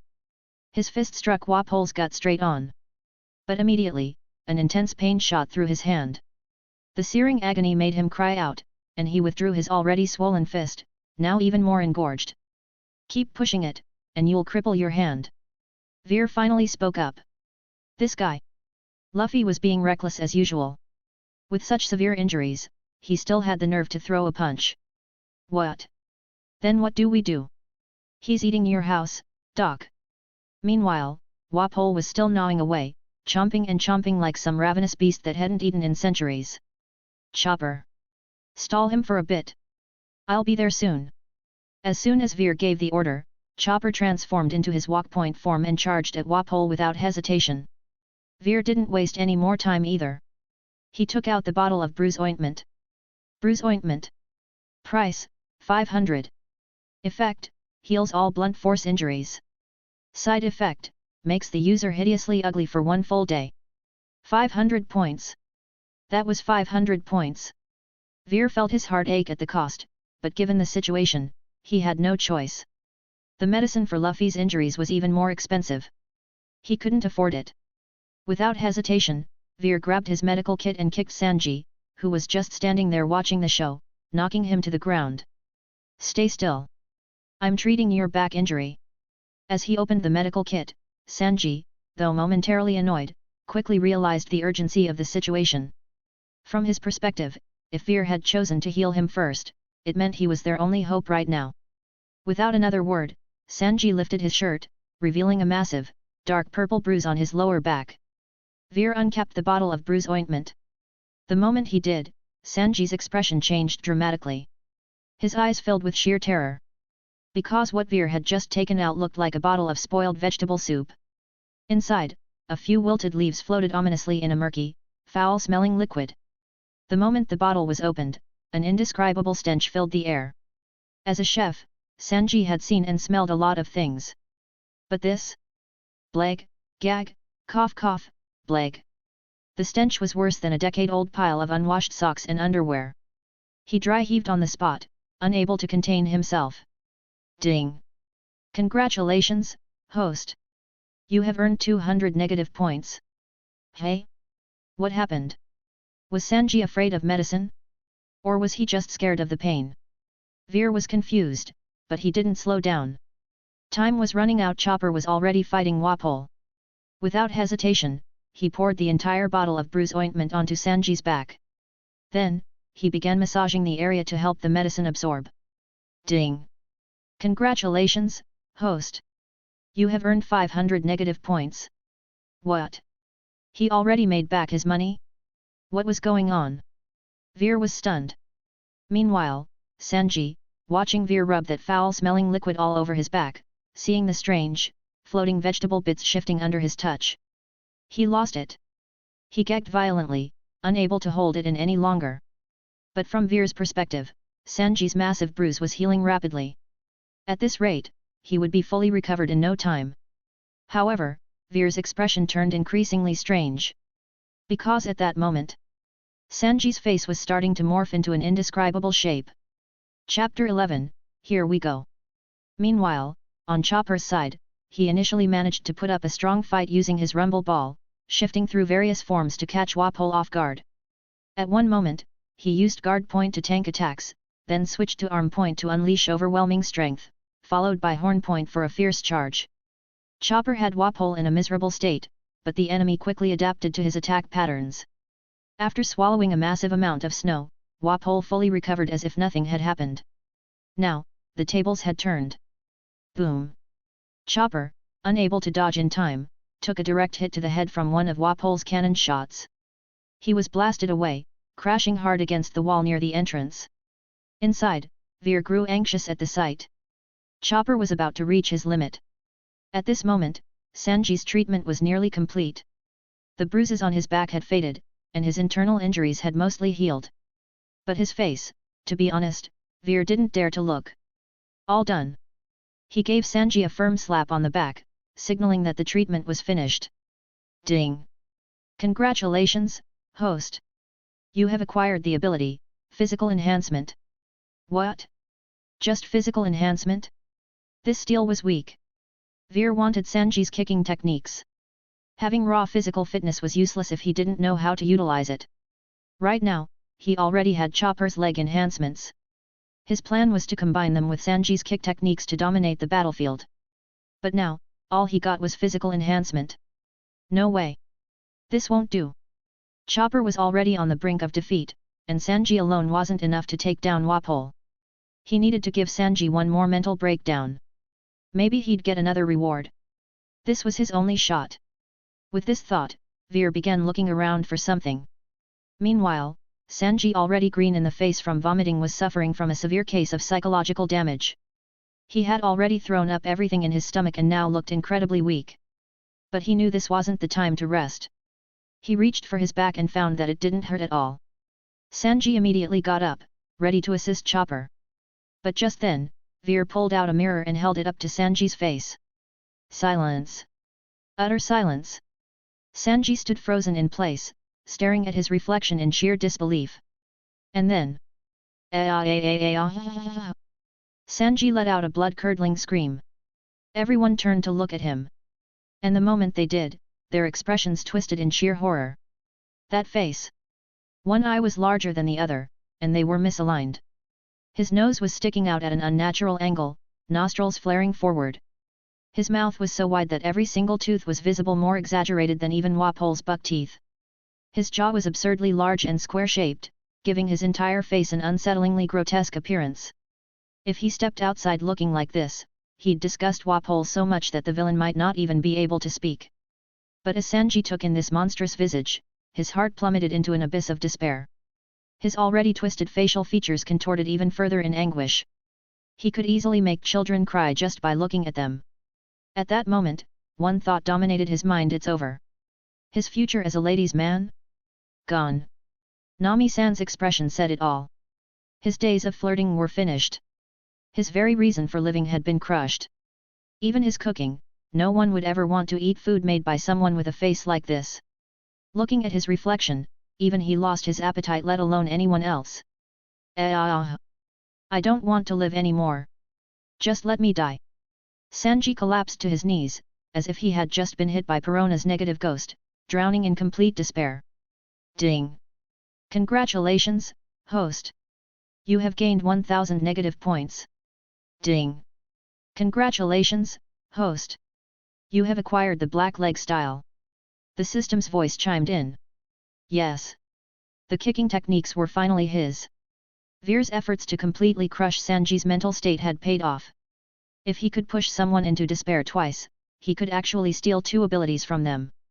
And luckily, he had just scored Sanji's legendary kicking skills. As the knowledge and mastery of the black leg style flooded his mind, Veer could feel his power skyrocketing. Wapol? That clown is nothing now. Sanji! Get up! Chopper's about to be killed. Luffy shouted anxiously. He wanted to rush in himself, but he couldn't move. All he could do was keep calling out to Sanji. Chopper truly couldn't hold on anymore. The little reindeer lay on the ground, gasping for air, blood dripping from the corner of his mouth. Veer couldn't hesitate any longer. His little apprentice had held out long enough. Without wasting a second, he charged forward. But seeing this, Luffy and the others were completely stunned. A doctor running into the battlefield? Shouldn't he be focused on waking Sanji up instead? Hey, Doc! What are you doing? Are you trying to get yourself killed? If that's the case, just let me do it instead. Luffy shouted in frustration. Nami chimed in, yeah. You'll just get in the way. Don't go over there. Sanji's almost ready. Even Dr. Kureha looked worried. This guy was being reckless. Rushing in like this wasn't a rescue. It was suicide. But despite her thoughts, she still felt a bit touched. Veer's actions showed just how much he cared about Chopper. And in her eyes, that was proof of a true mentor. But Veer ignored all their protests. He had to move. Because Chopper was about to be crushed. Wapol was towering over him, holding a massive hammer made from the castle walls. He had just devoured part of the structure and used his Baku no Mi to transform it into a colossal weapon. It was 3 times the size of a standard kitchen stove. And he was swinging it down with full force, intending to end Chopper in one blow. Muhahaha! You freak of nature! Die! Wapol leaped into the air and brought the Thunder Crescent smash crashing down. Chopper, now back in his smallest brain point form, squeezed his eyes shut. He couldn't dodge. Master! I haven't even finished learning from you yet. Am I really going to die here? At the brink of death, that was the only thought that crossed his mind. But the pain never came. Hesitantly, he opened his eyes. A tall figure stood in front of him. That enormous hammer had been stopped mid-air, held back by a single foot. Against the sheer size of the weapon, Veer's silhouette looked small. But no matter how hard Wapol pressed down, the hammer refused to move an inch. Luffy, Nami, and Kureha, all of them were wide-eyed in complete shock. What the hell is happening? Nami screamed in disbelief. He's just a doctor. How does he have that much strength? That hammer is huge. Even Luffy, who rarely got surprised, was utterly stunned. He had always thought Veer was just some frail doctor. But now, Veer's power had shattered that perception. Even Kureha couldn't believe what she was seeing. Was this guy really that strong? Hands in his pockets, using only his leg, Veer turned slightly to face Chopper. Watch closely, Chopper. A doctor who only knows how to heal isn't a real doctor.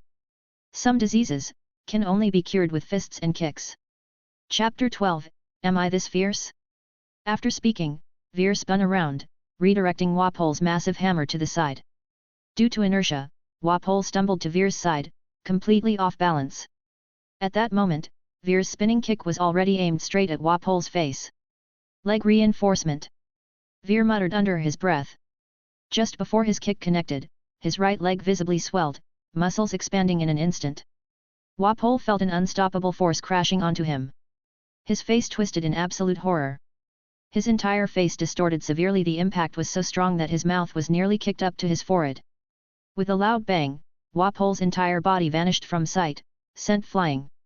At that moment, Luffy and his crew's mouths all formed an O shape. What just happened? What just happened? What just happened? For a moment, they all felt like they were channeling Frankie's dramatic reactions, wanting to shout out loud, "What the hell?" Veer, who didn't look the least bit muscular, who even seemed a bit scholarly, had just sent Wapol flying hundreds of meters with a single kick. Luffy's jaw literally hit the ground with a thunk. His eyes were about to pop out of their sockets. This doctor seems a little off, doesn't he? Nami's lips twitched slightly, her voice trembling. The sheer force of Veer's kick had shattered the snow around him, revealing the brown earth underneath. Yeah, he's definitely different. Dr. Kureha also nodded in agreement. Behind Veer, Chopper's tiny eyes widened to their limits. He knew it. His master was the greatest. At this moment, Chopper's admiration for Veer skyrocketed once again, elevating him to a godlike status. Sanji, who had been drowning in despair, was momentarily snapped out of it after witnessing Veer's attack. His expression turned complex. Kick techniques. He actually knows kick techniques. And he's even stronger than me. But, why do his kicks look so similar to mine? Even Veer himself was shocked by what he had just done. Am I really this strong? I only gained 3 combat abilities so far. And I'm already this powerful. Chopper, watch closely and learn well. This is your first lesson from me. After saying that, Veer charged towards Wapol once more.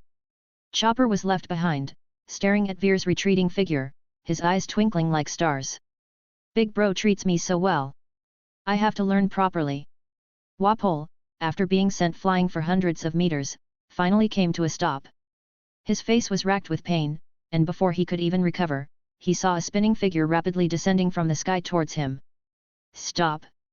Stop right there! Wapol screamed in terror, but it was completely useless. In the blink of an eye, Veer, spinning mid-air, descended with a devastating axe kick, smashing straight onto Wapol's head. The overwhelming force compressed Wapol's body rapidly. He became flatter and flatter. His vision blurred, his teeth shattered, and a massive gush of blood spewed from his mouth. Under the sheer impact of the attack, a deep dent caved into the middle of his skull. His eyes rolled back, and in moments, he completely lost consciousness. Ah! Seeing Wapol collapse, unable to move, everyone was dumbfounded. 2 moves? Chopper found it utterly unbelievable. That guy had just given him a brutal beating earlier. Yet to Veer, it was as if Wapol was merely an itch to be scratched. And now, in just 2 kicks, Wapol was completely out of commission. This is ridiculous. At this moment, Chopper truly realized the vast difference between himself and Veer. Veer landed next to Wapol's unconscious body, his interest fading. 2 moves, and he's already down. I wanted to test my strength a little more. Guess I'll have to wait for another chance. Looking at Wapol, who was out cold, Veer casually launched another kick, sending him soaring through the air. Whoosh! Wapol arced through the sky before plummeting off the mountain, vanishing from sight. Clapping his hands, Veer turned towards Chopper. Look at this kid. Injured again. Guess I'll have to treat him. Honestly. It's perfect. Veer grinned widely. As a legendary doctor, saving lives is my mission. However, as Veer approached, beaming, Chopper's look of admiration quickly turned into one of fear. Crap! I got hurt again. Chopper's heart sank in despair. Who knew what kind of treatment his master would use this time? Though getting treated was terrifying, at least he could experience his master's techniques firsthand. That's not a bad deal. Chopper tried to comfort himself. Veer walked over and grabbed Chopper by his tiny antlers, lifting him up effortlessly. Come on, let's get you checked out. Veer's tone was light-hearted. Oh okay, big bro. Chopper's face was filled with reluctance, his eyes brimming with unshed tears. Back inside the hut, everyone looked at Veer differently now. Luffy, who had been somewhat normal earlier, now had a devout expression, as if worshipping a deity. He found this pickaxe-wielding doctor utterly fascinating. His eyes sparkled with excitement. Veer first turned to look at Sanji.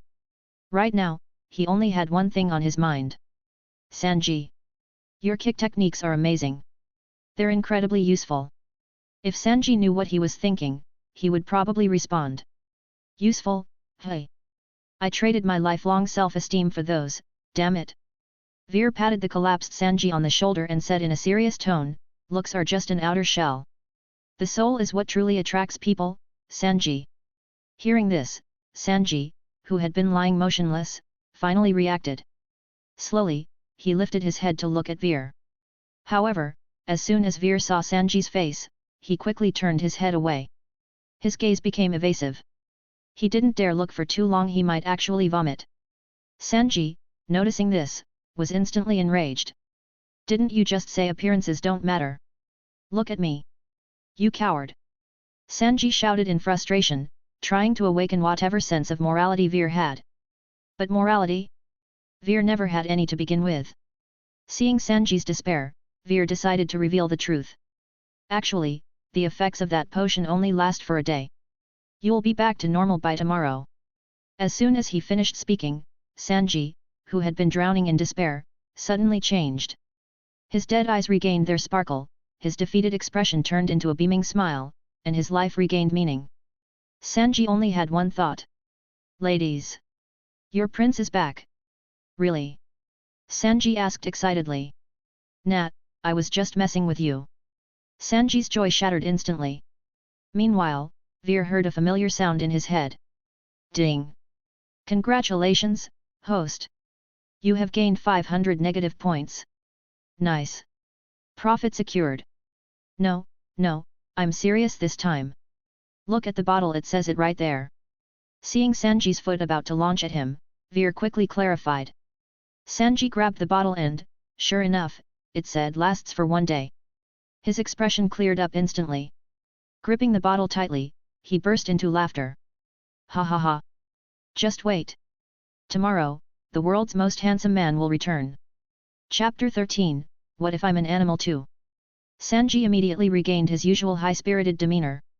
As long as this wasn't a permanent change to his face, then there was still hope in life. Everyone was happy again. Veer was happy. Sanji was happy. Saving people was all about enjoyment. If you're happy, I'm happy, simple as that. Veer was practically blooming with joy. The amount of negative points he had harvested from Sanji had already exceeded what he had collected from everyone else combined. Looks like as long as the right pressure is applied, negative points flood in like crazy. For Sanji's future sustainable development, Veer once again exchanged for a pack of cigarettes from the shop and tossed it to him. Here, take it. This is my treasured good stuff. Sanji caught the pack in one swift motion. Opening it up, he lit one with some hesitation. But the moment he took a drag, his horrified expression instantly shifted to wide-eyed astonishment. What was this sensation? So smooth, so silky, there was actually a cigarette this good in the world? Everything he had smoked before absolute garbage. At this moment, Sanji's appreciation for fine tobacco ascended to a whole new level. He had never tasted such quality before, and now that he had, it completely blew his mind. Even his previous frustrations vanished into thin air, disappearing without a trace.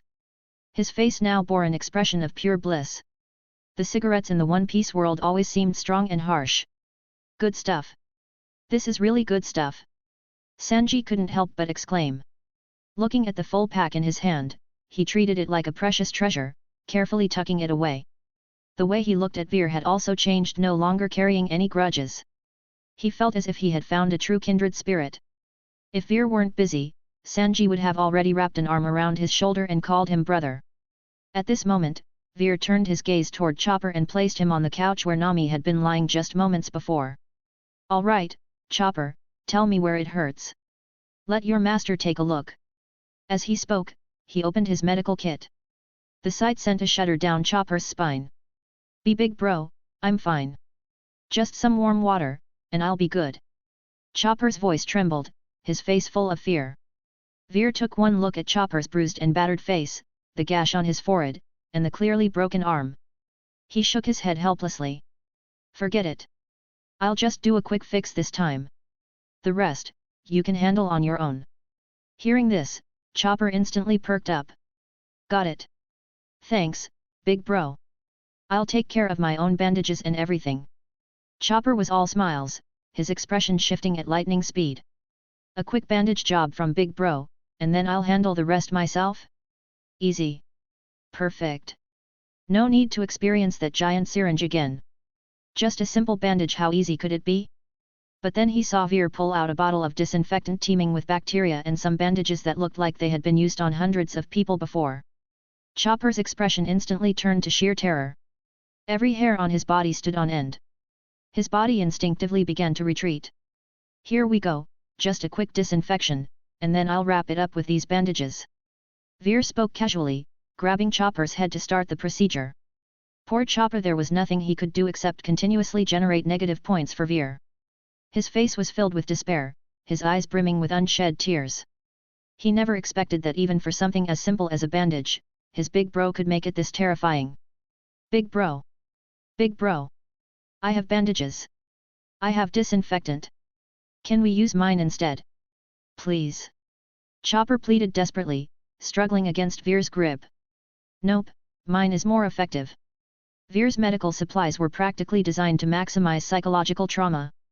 He didn't know why, but they worked. No way he was switching to Chopper's clean supplies now. And so, he got to work. In no time at all, after some quick and efficient handiwork, Chopper's battle-damaged version was ready. The bandages wrapped around him were tattered and full of stories. Chopper had now become a reindeer with a tale to tell.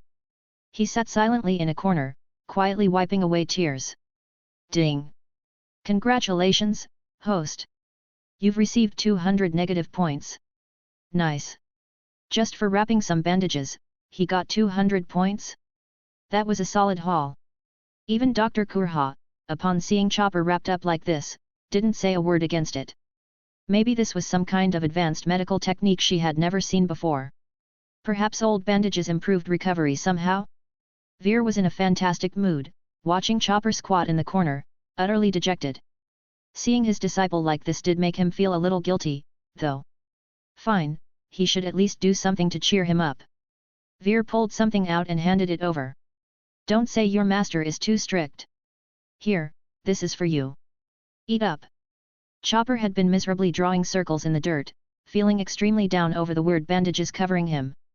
He really wanted to rip them off but was afraid his big bro would scold him, so he endured. Then suddenly, a delicious aroma wafted over. Chopper unconsciously closed his eyes and took a deep breath. Sniff, sniff. His eyes lit up. Is that? Don't say your master. Before Veer could even finish speaking, Chopper had already turned around and saw him holding out something. Hearing Veer's words and seeing the offering, Chopper was deeply moved. Big bro. He's actually such a nice guy. Chopper grabbed it and started licking it enthusiastically. His pitiful expression vanished instantly, replaced by the happy grin of an adorable reindeer. Hey? What's with those bandages? They're practically falling apart. How can they be used for treatment? Luffy, who had been watching for a while, finally spoke up in confusion. Hearing someone doubt his incredibly gentle master, Chopper momentarily stopped eating and immediately defended Veer. My master's supplies are top-notch. I'm feeling great right now. Chopper stood with his hooves on his hips, looking serious. Master had just given him something good to eat, so there was no way he was going to sit back and let others question him. But instead of arguing, Luffy's eyes lit up with excitement. Really? So if I get wrapped in those bandages, nothing bad will happen? Whoa ho ho! That's amazing! Doctor! Wrap me up too! I wanna see what it feels like! Luffy was thrilled he couldn't wait to try it himself. Nami, standing nearby, immediately bonked him on the head with a loud smack. Are you insane? What if it only works for animals? Luffy clutched his head in pain, looking wronged. But what if I'm an animal too? Chapter 14, No way! Upon hearing Luffy's words, Veer felt a headache coming on. This guy, he really doesn't fear anything, hey? How was he supposed to get negative points from him? How was he supposed to leave a psychological scar? If things went on like this, wouldn't he be at a huge loss? This was worse than winning 1,000,000 berries in the lottery, only to have the wind blow it away. The things in his worn-out medical kit actually had no effect on Luffy. This. No way. He had to test it. Just one try, and he'd know for sure. Let's see if this guy is really as fearless as he claims. That's not just for animals. Of course, humans can use it too. Come. I'll help you bandage your hands and feet. Saying that, Veer pulled Luffy onto the couch. Nami and Sanji both tensed up at the scene. Their captain wasn't about to get treated to death, was he? That medical kit looked terrifying. Even the disinfectant had small bugs wriggling inside it. Would this really be okay? Their hearts were already in their throats. But Luffy, on the other hand, looked completely unfazed. In fact, he even had an amused smile on his face. Hurry up, Doc. I wanna be like that reindeer too. When I get back, Zoro and the others are gonna be so shocked. Ha ha ha ha. He clapped his hands excitedly while stretching out all four limbs. Veer, seeing this, finally confirmed this guy was truly fearless. With a sigh, he rubbed his forehead. It looked like getting through to Luffy would be a long journey. Even as he thought about it, his hands didn't stop moving. He disinfected each of Luffy's fingers and toes, even as tiny bugs crawled over the cleaned wounds. Luffy, instead of freaking out, looked amazed. "Doctor, are these bugs helping to heal my wounds? That's awesome." Ha ha ha ha. Veer didn't bother responding. He had already given up. He just wanted to get this over with as soon as possible. 1 bandage, 2 bandages. Soon enough, all of Luffy's wounds were wrapped up. Not that he was really injured to begin with, he had just climbed a ridiculously high mountain while carrying 2 people with his bare hands. Now that his hands and feet were bandaged, he'd recover soon enough. Given how absurdly strong his core was, he'd be fine in a few days. Veer wasn't about to waste his negative points buying medicine for this guy. All done. Veer stood up after finishing. Luffy, looking at his neatly wrapped hands and feet, jumped up excitedly. His face lit up with joy. "Oi!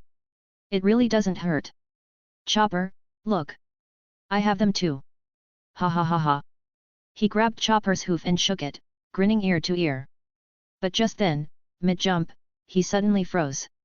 Something crossed his mind. He turned to look at Veer, who was packing up his tools. Doc. All 3 of us got treated by you. So, how much does the medical bill come to?" Hearing this, Nami's eyes lit up. Paying for medical treatment was only natural, after all. She loved money, but that didn't mean she was stingy about necessary expenses. What surprised her was that her blockhead captain actually thought about paying. Unbelievable. His brain was finally working for once. But Veer, without even glancing at them, casually finished packing and waved a hand. "Money? Forget it, we're all buddies here." "Hey?" Nami's eyes lit up even more.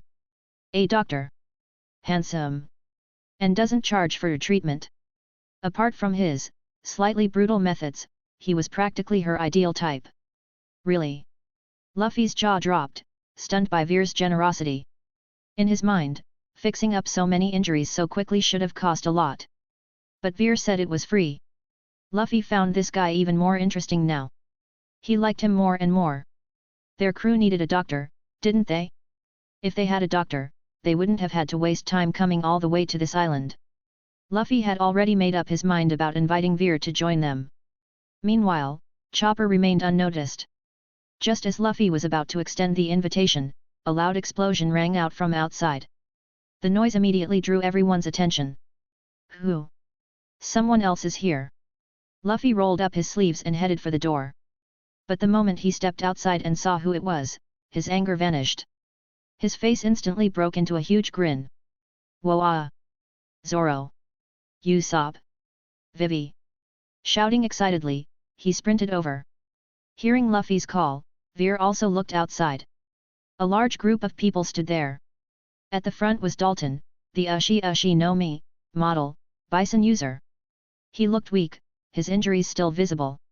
Those wounds had been inflicted by Wapol's men. But fortunately, he had been treated by the 20 Drum Island doctors. It seemed those 20 had finally had a change of heart and saved him when he was on the brink of death. After waking up, Dalton had immediately set out for Drum Castle because Wapol was here. He had to drive that tyrant away.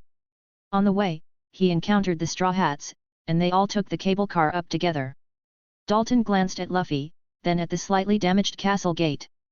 But Wapol was nowhere to be seen. Was the battle already over? His face showed a hint of confusion.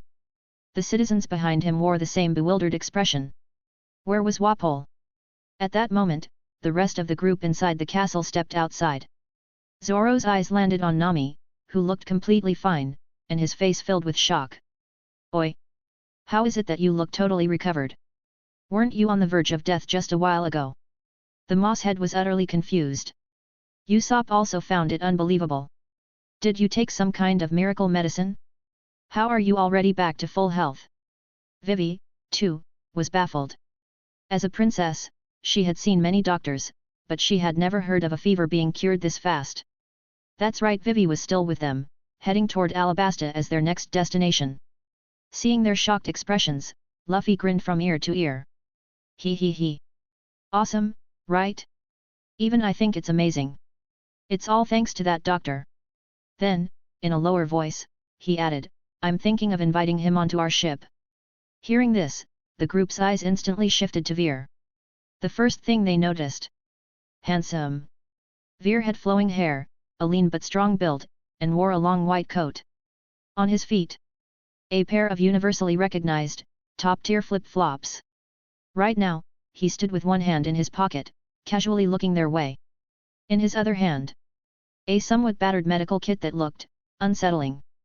Then, Luffy excitedly recounted how Veer had treated Nami. Expressions on the crew's faces began to shift. Their gazes toward Veer started to change. This calm, good-looking doctor had treated people in such a brutal way. Just as they were still processing this, Sanji's face appeared in their view. For a moment, the air fell completely silent. Chapter 15, Are You Crazy? Pfft. Ha ha ha ha ha. Ha ha ha ha. Zoro was the first to lose it, bursting into a loud, mocking laugh. That laugh made Sanji's fists clench tighter and tighter. Ha ha ha ha. Curly-browed pervert cook, what the hell happened to you? Ha ha ha ha, I'm dying here. Zoro was laughing so hard he could barely stand straight, slapping his thigh repeatedly. Hearing his reaction, the others finally snapped out of their confusion. That person was Sanji. They hadn't recognized him at all. Only Zoro had managed to tell at a glance that it was Sanji. Just a moment ago, they had assumed it was some hideous freak wearing Sanji's clothes. Moss head. Laugh one more time, I dare you. Sanji couldn't take it anymore. He launched himself forward in a slide, closing the distance instantly. His right leg shot out in a kick aimed straight at Zoro's face. Zoro wasn't about to back down either. He drew his swords, clashing with Sanji mid-air. All the while, he kept making comments about Sanji's face. Sanji's expression darkened further and further. Luffy, seeing things escalate, decided to step in. Oi, oi. Zoro, Sanji's face looks like that because of the side effects of the doctor's treatment. Quit making fun of him. Hearing that, Zoro immediately jumped back, his expression turning into one of shock. He turned to look at Veer, who had one hand casually stuffed into his pocket. Side effects? A doctor's treatment had side effects like this. Zoro suddenly thought of something and his expression became serious. Usopp's reaction mirrored his face also became grim. Oi, Luffy, did you just say you were thinking about making him our ship's doctor? Zoro glanced at Sanji's face again. A chill ran down his spine. This kind of doctor? Has Luffy lost his mind? Yet. He's really interesting. Look, he even patched up my wounds. Did a great job too. Zoro looked at Luffy's arms and legs, which were wrapped in several layers of bandages. Something inside the bandages seemed to be wriggling. Zoro's eyes widened instantly. Usopp outright screamed and quickly backed away from Luffy. Oi, Luffy! Something is moving inside your bandages. Luffy remained completely unfazed, even going so far as to explain it to them. Oh, you mean this? There are little bugs inside. They help with healing. As he spoke, Luffy casually unwrapped one of the bandages to show them what was inside. The moment she saw it, Vivi immediately vomited on the spot, her eyes filled with horror. Ugh. The other two were also visibly terrified, their stomachs churning. But they barely managed to hold it in. Now that I unwrapped it, I can't put it back on. I'll have to ask the doctor to bandage it again later. What a hassle. Luffy casually mused about having Veer redo the bandages. Zoro's eyes were practically burning with rage at this point. Oi! Are you insane, Luffy? Look at what's inside those bandages. You might die any second.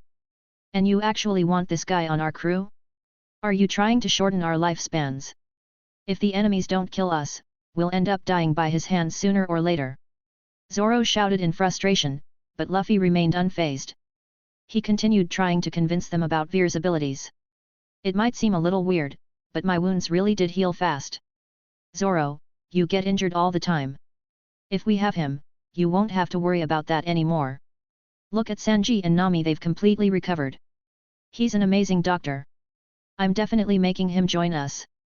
Luffy was completely ignoring Zoro's protests. Only he knew just how incredible Veer was. And he's really strong too. He's the one who took down that king just now. Hey? Zoro and Usopp turned to look at Veer in disbelief. That scrawny guy defeated Wapol? Isn't he just a doctor? Since when do doctors fight? The two of them were clearly skeptical. But behind them, Dalton and his group immediately surrounded them. What did you just say? Who defeated Wapol? Dalton's face was filled with urgency. Wapol was someone he had to get rid of no matter what. As long as Wapol remained, this country would never know peace. That was why Dalton had rushed over despite his injuries. Now, hearing that someone had taken down Wapol, of course he was desperate to know who. Oh, the doctor did. The one in the white coat. Just now, he took down that so-called king in only 2 moves.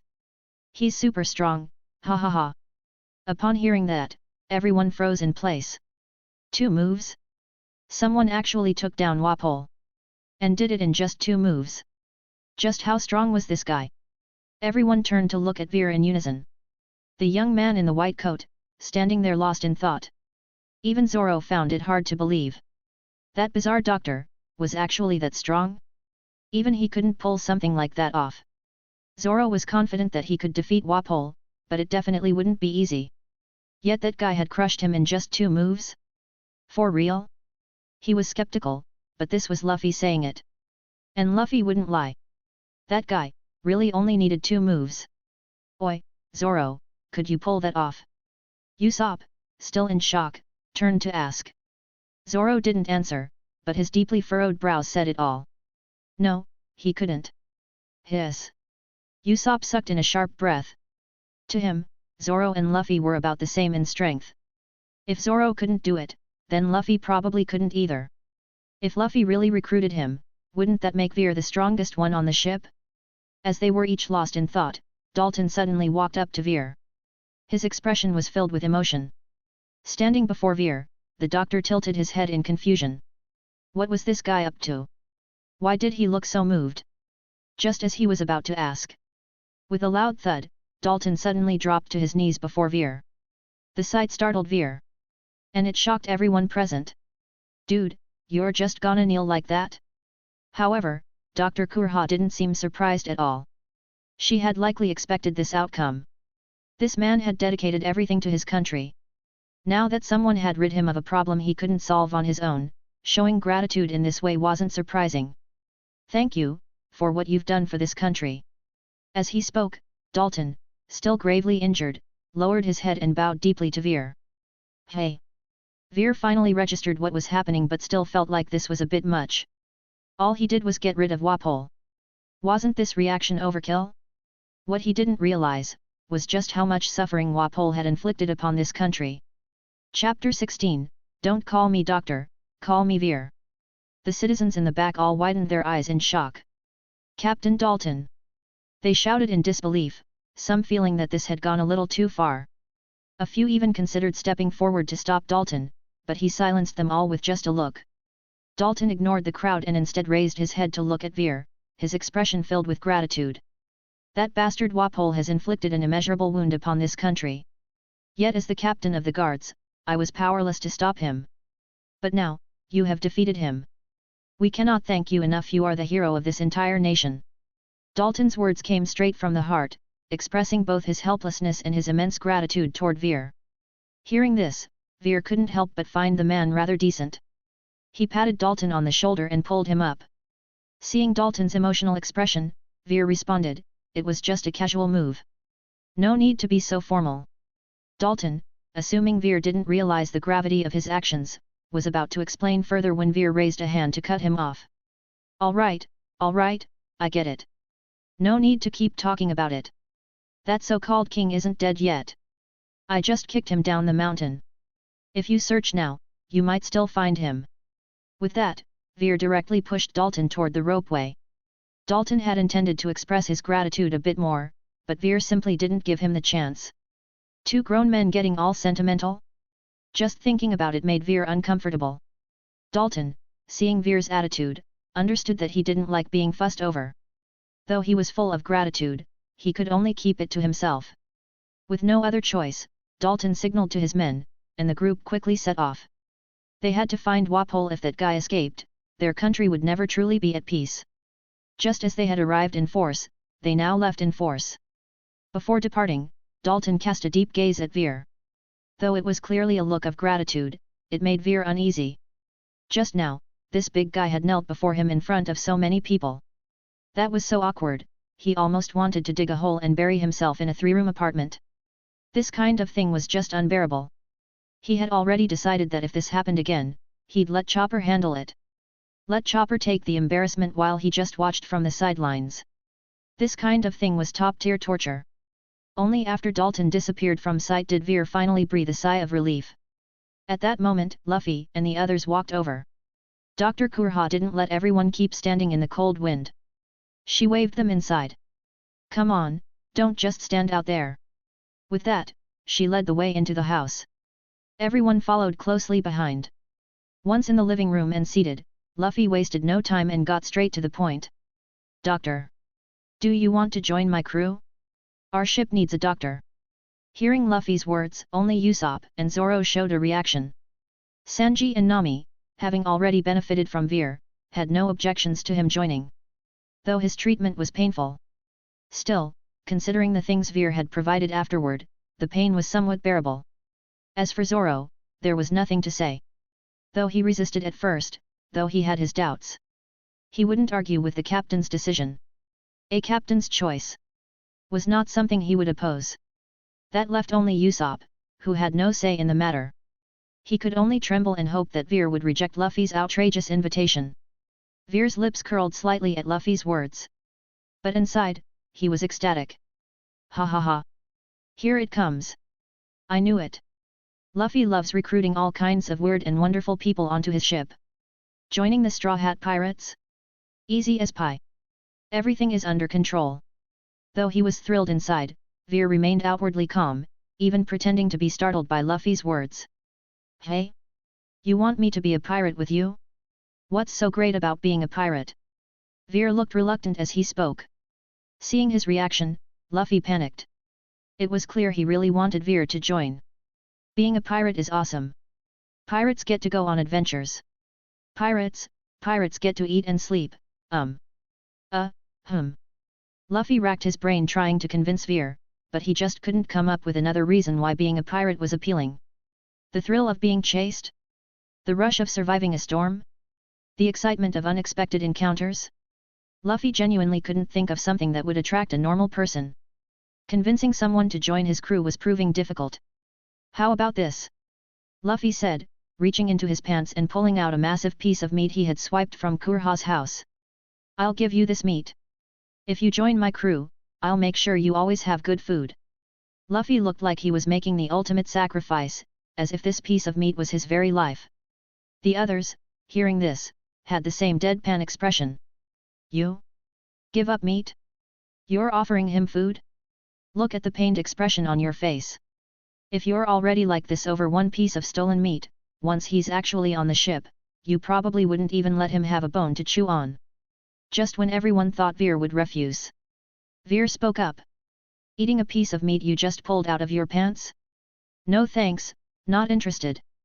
But if you just need a doctor, I suppose joining your crew wouldn't be too much trouble. He hadn't expected Luffy to be so desperate that he'd pull out his last bit of food stash. This guy really went all in. If this dragged on any longer, Veer was afraid he might pull out something even more questionable. Or worse. Well, let's not go there. Agreeing now made sense. Their next stop was Alabasta, a place that could provide him with an immense power boost. Not to mention the many useful devil fruits that could be obtained. If he could snag one or two, it'd be a huge win. Hearing Veer's response, Zoro, who had been about to stand, sat back down. He glanced at Veer with a hint of approval. Regardless of what kind of person this doctor was, at least he had the sense to reject Luffy's offer of a vice-captain position. That alone earned Zoro's respect. The others all looked relieved as well. Luffy, upon hearing Veer's agreement, immediately cheered. So that means you're joining. Ha ha ha. We have a doctor now. No more worrying about getting sick or injured. Luffy clapped his hands excitedly, his face beaming with joy. His infectious laughter lifted everyone's spirits, making them all smile. Don't call me doctor. Just call me Veer. Chapter 17, Say that again, and I'll rip your mouth off. Veer. You're officially the doctor on our ship now. When we get back, we have to throw a grand feast to celebrate. Ah ha ha ha. Luffy had finally corrected how he addressed Veer and was already planning a welcome party for him. However, Veer didn't respond to Luffy. Instead, he turned to his little apprentice. Chopper, your master is heading out to sea for adventure. As soon as Veer spoke those words, Chopper's eyes trembled, and tears began welling up. Big brother! Big bro is leaving. Am I going to be abandoned again? Chopper looked heartbroken, overwhelmed by a feeling he couldn't put into words. All he wanted at that moment was to find a corner, hide, and cry his heart out. Oh okay. Master, safe travels. Even though Chopper wanted to cry, he forced himself to hold back his tears and responded to Veer. After speaking, he trotted away with his tiny legs, pretending to be carefree, heading back to his room. His small back, however, carried a deep loneliness. Where are you going? How are you going to learn medicine if you don't follow me? Chopper's tiny legs halted mid-step. He didn't turn around, but his shoulders trembled. It was obvious he was crying. Finally, Chopper spun around and ran toward Veer, throwing himself into his arms. I thought you were abandoning me. Why? Chopper bawled his eyes out, snot and tears smearing all over Veer's clothes. Veer's eyes widened as he watched Chopper rub his face all over him. He had half a mind to smack him, but seeing how sad Chopper was, he held back. Fine. I'll just make sure he washes my clothes later. With that thought, Veer patted Chopper's back gently. I would never abandon you. Once a big brother, always a father. Rest assured, I see you as my own. Hearing those words, Chopper cried even harder. No one had ever treated him this well before. His tiny world had always been shrouded in darkness. Every time he found a bit of light, it was quickly snuffed out. Dr. Kureha watched the two embrace and smiled in satisfaction. This kid. He's someone worth entrusting Chopper to. The others also picked up on the pain in Chopper's voice and couldn't help but look at him with sympathy. What kind of hardships had this little guy gone through to be so terrified of being abandoned? Veer, still holding Chopper, looked toward Luffy and wiped his hands on his coat. Bringing my little apprentice aboard shouldn't be a problem, right? You can see for yourself he's still young and needs to stay with me. Chopper momentarily stopped crying and peeked out from Veer's embrace, nervously watching Luffy. He looked uneasy, afraid that Luffy might refuse. But Luffy had no objections. In fact, he enthusiastically raised both hands and feet in agreement. Of course. This talking reindeer is super interesting. We just got 2 new crewmates at once. This is awesome. Ha ha ha ha. Chopper finally smiled. The weight in his heart lifted. He could continue learning medicine from his master. But then, he suddenly remembered something and turned to look at Dr. Kureha. Right. He hadn't asked for her permission yet. If she didn't allow it, he wouldn't be able to go. His eyes hesitated. He wanted to ask but was scared she would refuse. Seeing his expression, how could Dr. Kureha not know what was on his mind? However, instead of giving a heartfelt speech about being reluctant to part with him, she simply put on a stern face and glared at Chopper. Then, out of nowhere, she shouted, "What are you looking at? You think I care about you? All you ever do is cause trouble. You nearly got yourself killed just trying to gather some herbs. You're not just stupid, you've got a bleeding heart, too. Even when I ask you to help mix medicine, you keep messing it up. The only thing you do here is eat my food. Get out of here already." She then stood up angrily and stomped off toward the back room. Everyone was stunned by the sudden outburst. What's with this doctor? Why is she suddenly so mad? They all exchanged bewildered glances, unable to understand why Dr. Kureha was suddenly raging. Chopper, on the other hand, was completely dumbfounded. He stood frozen, staring blankly in the direction she had disappeared. He didn't realize she had such a low opinion of him. So, I really am useless? Before he could process it, Dr. Kureha came storming back, dragging a bag from his room. All of you, get out of my house. Now. Everyone was thrown into confusion again, but seeing how furious she was, none of them dared to argue. One by one, they shuffled toward the exit. Dr. Kureha then turned to Chopper and kept shouting, "Hurry up and leave.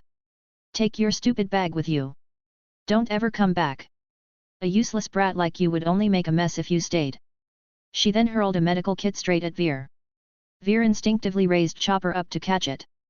But Chopper was still in shock and got smacked in the face by the kit. Seeing it fall, Veer quickly caught it before it hit the ground. He didn't dare linger. Holding Chopper tightly, he ran for the door. Because Dr. Kureha had already started hurling axes at them from the walls. Veer was absolutely stunned.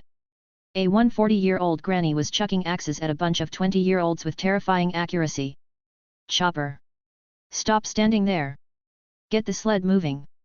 If you don't, you're gonna end up in my infirmary! Veer shouted at Chopper, who had been wallowing in sadness. The moment Chopper heard the last part, his eyes widened. He immediately leaped off Veer and transformed into his reindeer form, sprinting toward the nearby sled. Veer jumped onto it first. Chopper quickly caught up to Luffy and the others, picking them all up onto the sled. Seeing how fast Chopper was running, everyone finally breathed a sigh of relief. They had made it to the ropes leading down the mountain. Chopper moved across them effortlessly. But just as they thought they were safe, a sharp axe came hurtling through the air and embedded itself into the front of the sled with a loud thunk. Veer felt a chill run down his spine as the axe barely missed his ear.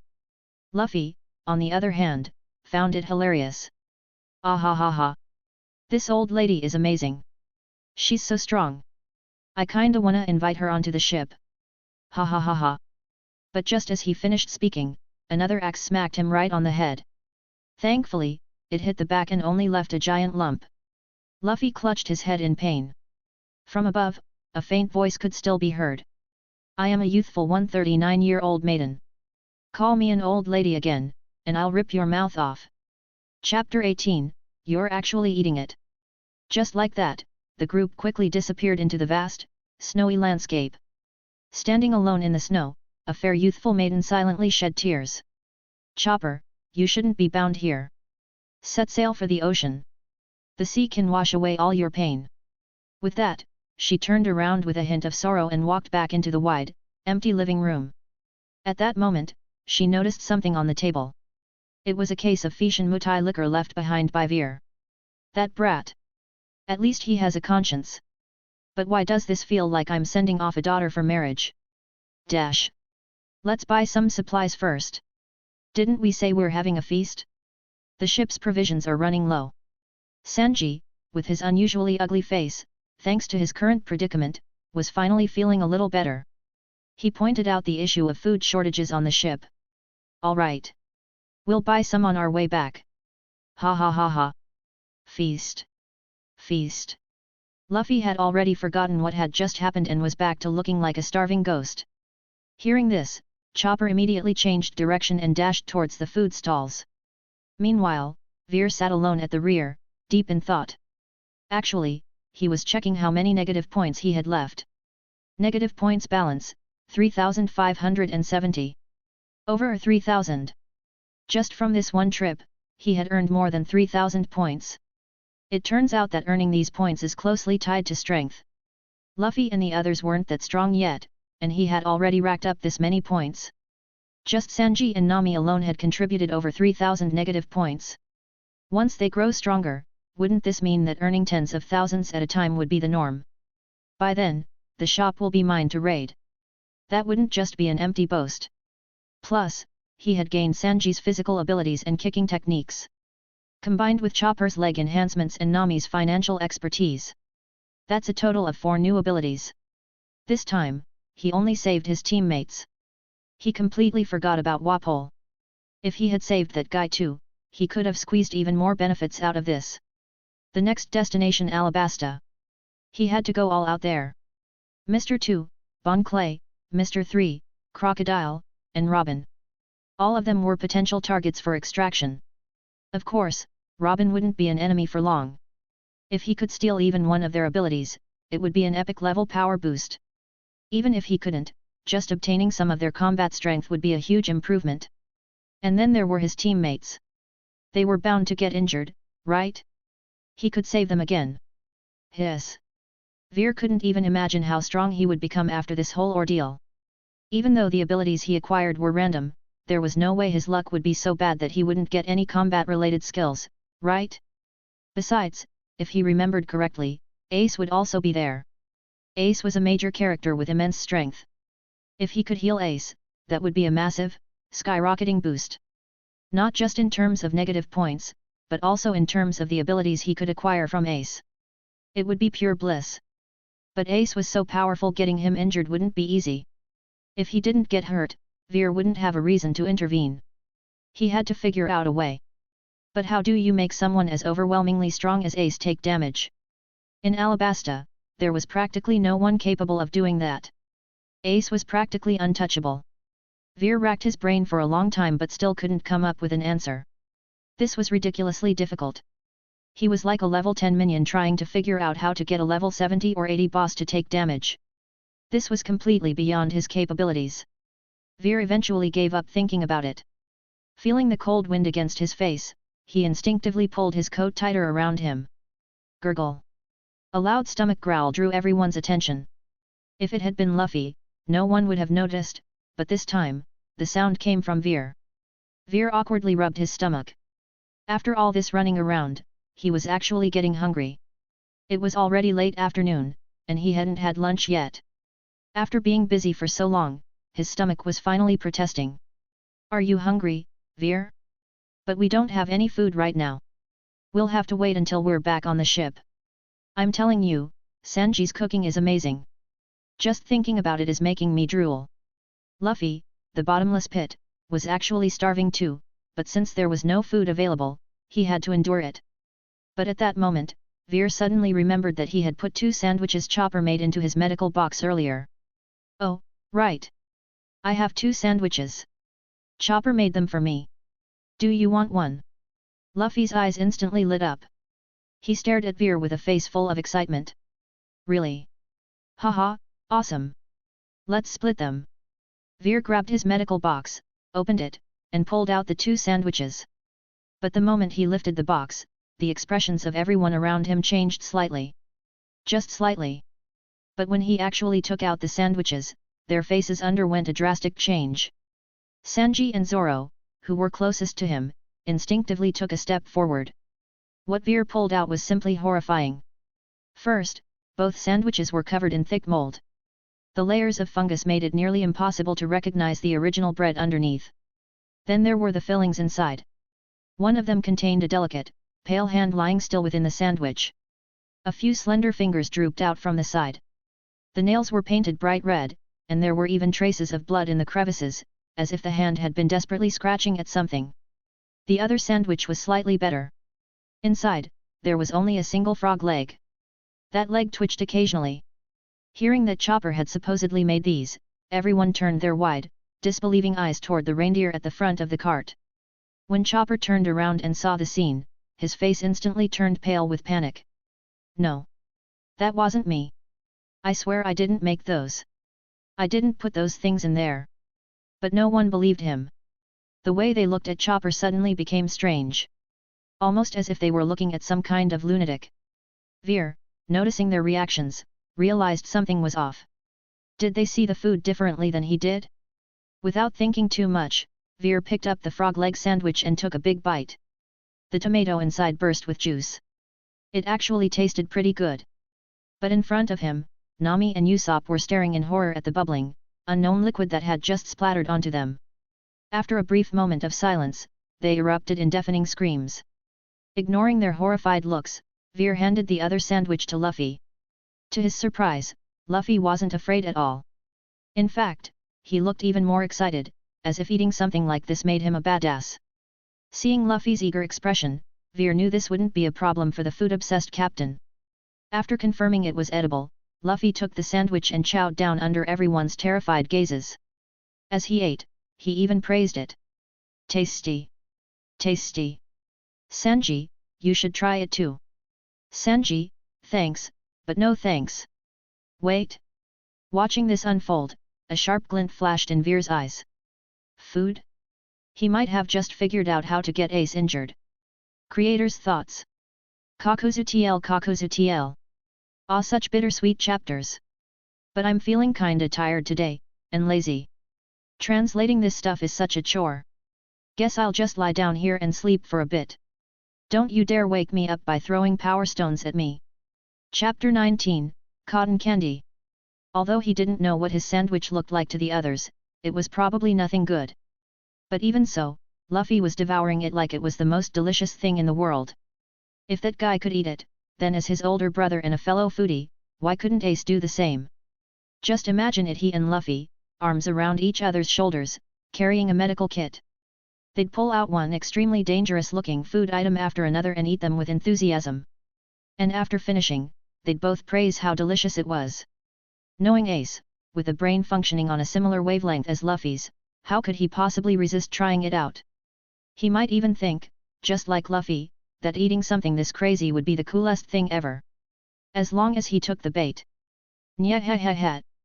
Veer could guarantee that Ace would be down for the count after eating it. And in the end, it could all be blamed on Ace's weak stomach. See? Luffy and I ate it, and we're totally fine. But you? You're like this now. That's not my fault, right? It must be your problem, not mine. And as a doctor, it would only be reasonable for him to help treat Ace afterward, wouldn't it? Even if Ace thought he was unreliable and refused treatment, well, there was always Luffy. If Luffy explained it, Ace wouldn't possibly doubt his own brother, right? As long as he got the chance to make his move. Nyah. Veer wouldn't let him off the hook. And once he stole Ace's ability, he'd be unstoppable. Whether it was his devil fruit, haki, or raw combat skills. No matter what, he'd be invincible. He could just coast through the first half of the Grand Line without lifting a finger. As these thoughts raced through his mind, Veer found himself tearing up involuntarily, the drops mixing with the tomato sauce on his face, creating a rather peculiar sight. Aside from the group in front of him, who were now looking at him with a mix of confusion and fear. Meanwhile, Chopper was leading everyone on a mad dash through the snowy landscape. After running for what felt like forever, they finally reached a populated town. A hectic round of shopping later, the sky had already darkened. With their supplies in tow, the crew set off on the return journey to the Going Merry. Unlike before, however, the small sleigh they used was now quite cramped. On the way back, thanks to Zoro's stellar sense of direction, Chopper almost led everyone off a cliff. Nami, naturally, responded by kicking him to the back of the group near Veer before climbing onto Chopper's back herself to personally guide the way home. Ha. Zoro. You're such an idiot. I told you we were going in circles. Luffy laughed loudly, rubbing salt in the wound. Exactly. Letting this guy lead the way means we'll end up nowhere but hell. Sanji added, smirking. Zoro had simply shrugged at Luffy's teasing, but the moment Sanji spoke, he couldn't take it anymore. What did you say, damn dartboard brow? Hey? You wanna go, you moss-headed Marimo? The two clashed heads right in front of Veer, practically putting on a wrestling match. Watching the scene unfold, Veer couldn't help but laugh. This was the Straw Hat crew, all right. How interesting. Before long, they arrived at the harbor where Luffy had once knelt in the snow. There, a white-colored pirate ship was quietly docked, its sheep-headed figurehead standing out prominently.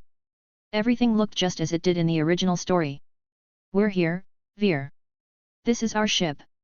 Luffy shouted excitedly, stretching his arms to grab the railing and flinging himself aboard. 1 minute later. On the deck of the Going Merry, everyone was silently watching below. There, standing alone, was a figure in a straw hat, working tirelessly. You never help with the heavy lifting. This time, you're carrying everything up yourself. Nami yelled down at Luffy, her hands on her hips. Oh! Luffy groaned, looking utterly dejected as he continued hauling the goods, his face covered in fresh bruises. At that moment, Veer gained a new understanding. On this ship, Nami's word was law. That was no exaggeration. Veer, you and Chopper should pick a room. There are 3 empty ones left, Nami said, turning to him with a bright smile. To her, Veer was clearly a wealthy guy. Naturally, she wouldn't treat him the same way as the rest of these broke idiots. Veer nodded and, together with Chopper, started exploring the ship, intent on getting a proper tour. Meanwhile, the others busied themselves with various tasks. Except for Luffy, who was still suffering alone, carrying supplies up, trip after trip. Veer eventually made his way to the kitchen, where Sanji was already hard at work. Ingredients danced through the air in his hands, one dish after another being plated with dazzling skill. Watching you cook is seriously satisfying, Sanji, Veer remarked. Sanji smirked at the compliment, but the next thing Veer said wiped that smile right off his face. If I don't look at your face, that is. The kitchen instantly exploded with an enraged shout. Get out!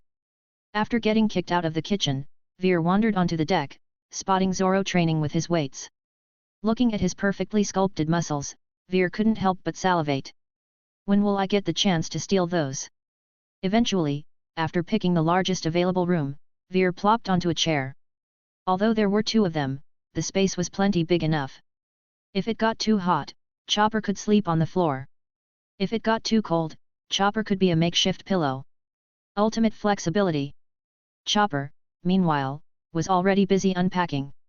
Back in town, he had used his allowance to buy a ton of daily necessities. Of course, he got enough for 2 blankets, mats, pillows, decorations.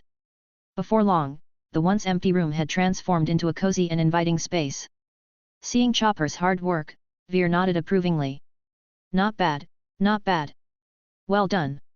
The moment he said that, Chopper immediately went into his usual embarrassed routine. Ah, shucks, it's not that great, I'm not that amazing. Watching him act like that, Veer felt speechless. Shaking his head, he turned his attention to the shop menu in his system. He needed something strong. Ace wasn't just some random nobody. It wouldn't be easy to make him sick. The poison had to be potent. So potent that even I'd hesitate to use it. Just as he was searching, loud voices erupted outside. Among them was Luffy's excited yell. Chopper! Hurry, come see! Before Chopper could even respond, Luffy had already appeared at the door, grabbed him, and dragged him outside. There, in the direction of Drum Island's magnetic Drum Mountain, a breathtaking sight was unfolding. A massive pink glow spread across the mountain peak. From a distance, it looked just like an enormous, radiant cherry blossom tree. At that very moment, its petals were in full bloom, shining brilliantly against the night sky. Inside his room, Veer didn't need to look to know what was happening. As expected, moments later, Chopper's sobs filled the air. His cries were so heartfelt that they could move anyone to tears. Even Veer felt a slight pang of emotion. But he quickly resumed his search, casually exchanging a few items from the system store. Then, he suddenly came across something that made his eyes light up. Shenbeo, Kidney Tonic. Chapter 20, I'm just a ship doctor. Shenbeo. Price, 1000 points. Function, rumored to have kidney tonifying properties. Review, if a man wants strong kidneys, he should drink Shenbeo. 1 bottle sharpens the mind, 2 bottles keep you tireless, 3 bottles grant eternal youth. Oh yeah! If Veer remembered correctly, this was a certified product. As for its effectiveness? Uncertain. But with a price tag of 1000 points and such an extravagant review, Veer felt reassured. Even so, he thought it wasn't enough. He needed to mix it with something else. Adjust the formula. This time, failure was not an option. After a bout of noisy commotion, the outside gradually quieted down. But soon after, an enticing aroma wafted through the air. The brief silence was immediately broken. The ship quickly became lively again. Before long, Chopper's small head peeked through the door. He stretched his body forward, revealing just his head, looking at Veer with a somewhat embarrassed expression. Maybe he was feeling shy after crying so loudly earlier. Big bro, they asked me to call you for dinner. Chopper spoke hesitantly. Hearing this, Veer stood up from the table. Let's go. Hearing this, Veer stood up, grabbing the bottle on the table. Let's go. He said, handing the bottle to Chopper before scooping the little reindeer up in his arms and heading toward the crew. By now, the deck was already filled with singing and dancing. Brightly lit, the crew was gathered in a circle, surrounding the feast Sanji had just prepared. As soon as Veer and Chopper sat down, Luffy immediately announced, "Let's eat." Veer was starving. Without hesitation, he grabbed a large chunk of meat and started eating. Compared to the others, who ate more gracefully, Luffy's eating habits were downright terrifying. His rubber mouth stretched wide, seemingly capable of swallowing 2 whole pigs in one bite. Only after taking 2 swift punches from Nami did he finally slow down a little. Chopper, watching this, was completely dumbfounded. Looking at Luffy's monstrous eating style, he truly feared that one day, if he wasn't careful, he might end up as Luffy's midnight snack. With that thought, he instinctively scooted closer to Veer. Even though they were having a feast, the ship had already started moving. They were steadily making their way toward Alabasta. Oh! Right, Veer. I haven't told you yet, we're heading to a place called Alabasta next. That's Vivi's home country. Her country is on the brink of war, so we have to get her back as soon as possible. Luffy, still stuffing food into his mouth, suddenly remembered to inform Veer. Pausing for a brief moment, he looked at Veer as he spoke. Hearing this, Vivi nervously glanced at Veer. After all, he was currently the strongest person on the ship. Even though he had only recently joined, if he objected, she wasn't sure what Luffy would decide. At that moment, Veer, while munching on his food and pouring Chopper a glass of juice, swallowed his bite and casually replied. I'm just the ship's doctor. My job is to take care of the crew's health. Where the ship goes, isn't that the captain's decision? No need to tell me about it. If you're feeling unwell, you can come to me. Veer spoke nonchalantly. The moment he finished, Vivi visibly sighed in relief. As for Luffy, he suddenly seemed to remember that he was the captain. With a look of enlightenment, he exclaimed, oh yeah. I'm the captain. Nami. That means I get to decide where we go from now on. Predictably, after another 2 hits from Nami, Luffy quickly quieted down again. Ah, I'm sorry. I was too loud. Amidst the laughter and chatter, the banquet unknowingly came to an end. By now, it was deep into the night, and everyone headed off to rest. Watching Zoro walk without the slightest hint of being drunk, Veer found it fascinating. That guy was truly a monster. Veer had personally witnessed him down several bottles of rum just moments ago. Meanwhile, after just a couple of drinks, Veer was already feeling dizzy. Leaning on Chopper for support, he slowly made his way to their room. Originally, he had wanted to mix some strong medicine before sleeping, but it seemed like that would have to wait until tomorrow. Pushing open the door, he reached his bed. Chopper casually tossed Veer onto it before collapsing beside him, exhausted. In no time, both were fast asleep. The next day, just before noon, Veer was finally woken up by the noisy commotion outside.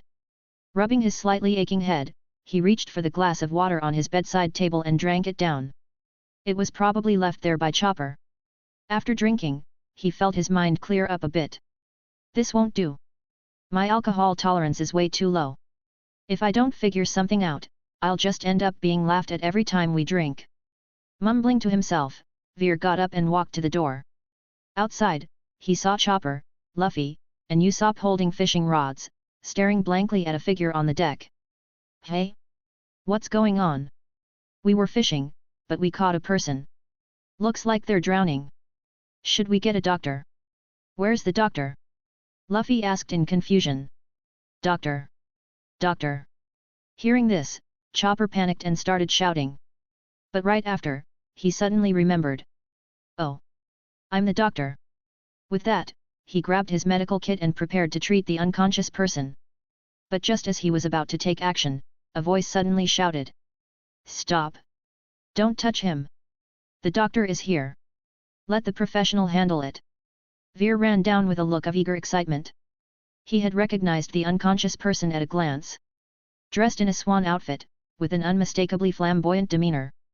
Who else could it be but Bon Clay? No way was Veer going to let Chopper steal this patient. Bon Clay's ability was something he had been envious of for a long time. This was like a pie falling straight from the sky. And the guy had even delivered himself right into their hands. Moreover, he seemed to be suffering from nothing more than a simple case of drowning. Veer had to act fast. Without hesitation, he rushed over, while the rest of the crew watched nervously. He's just drowning. Chopper! Quick! Get me the toilet plunger from our room. Hurry! It had to be quick, otherwise, the patient might recover on his own. Hearing this, Chopper dashed off and soon returned with the very plunger they had used yesterday. Without another word, Veer pressed it straight onto Bon Clay's mouth. At that moment, Bon Clay woke up. Only to find a plunger still with some questionable residue being shoved into his face. His eyes widened in sheer horror. MMM. MMM. He let out muffled protests. But it was useless. He struggled fiercely. Yet Veer pinned him down with overwhelming strength, leaving Bon Clay completely unable to resist. Veer's hands kept working. The scene left the spectators utterly stunned. Their bodies leaned back involuntarily, brows furrowed in disbelief. Was this really how you treated drowning victims? Luffy and Chopper shuddered. This was just too terrifying. Thanks for listening.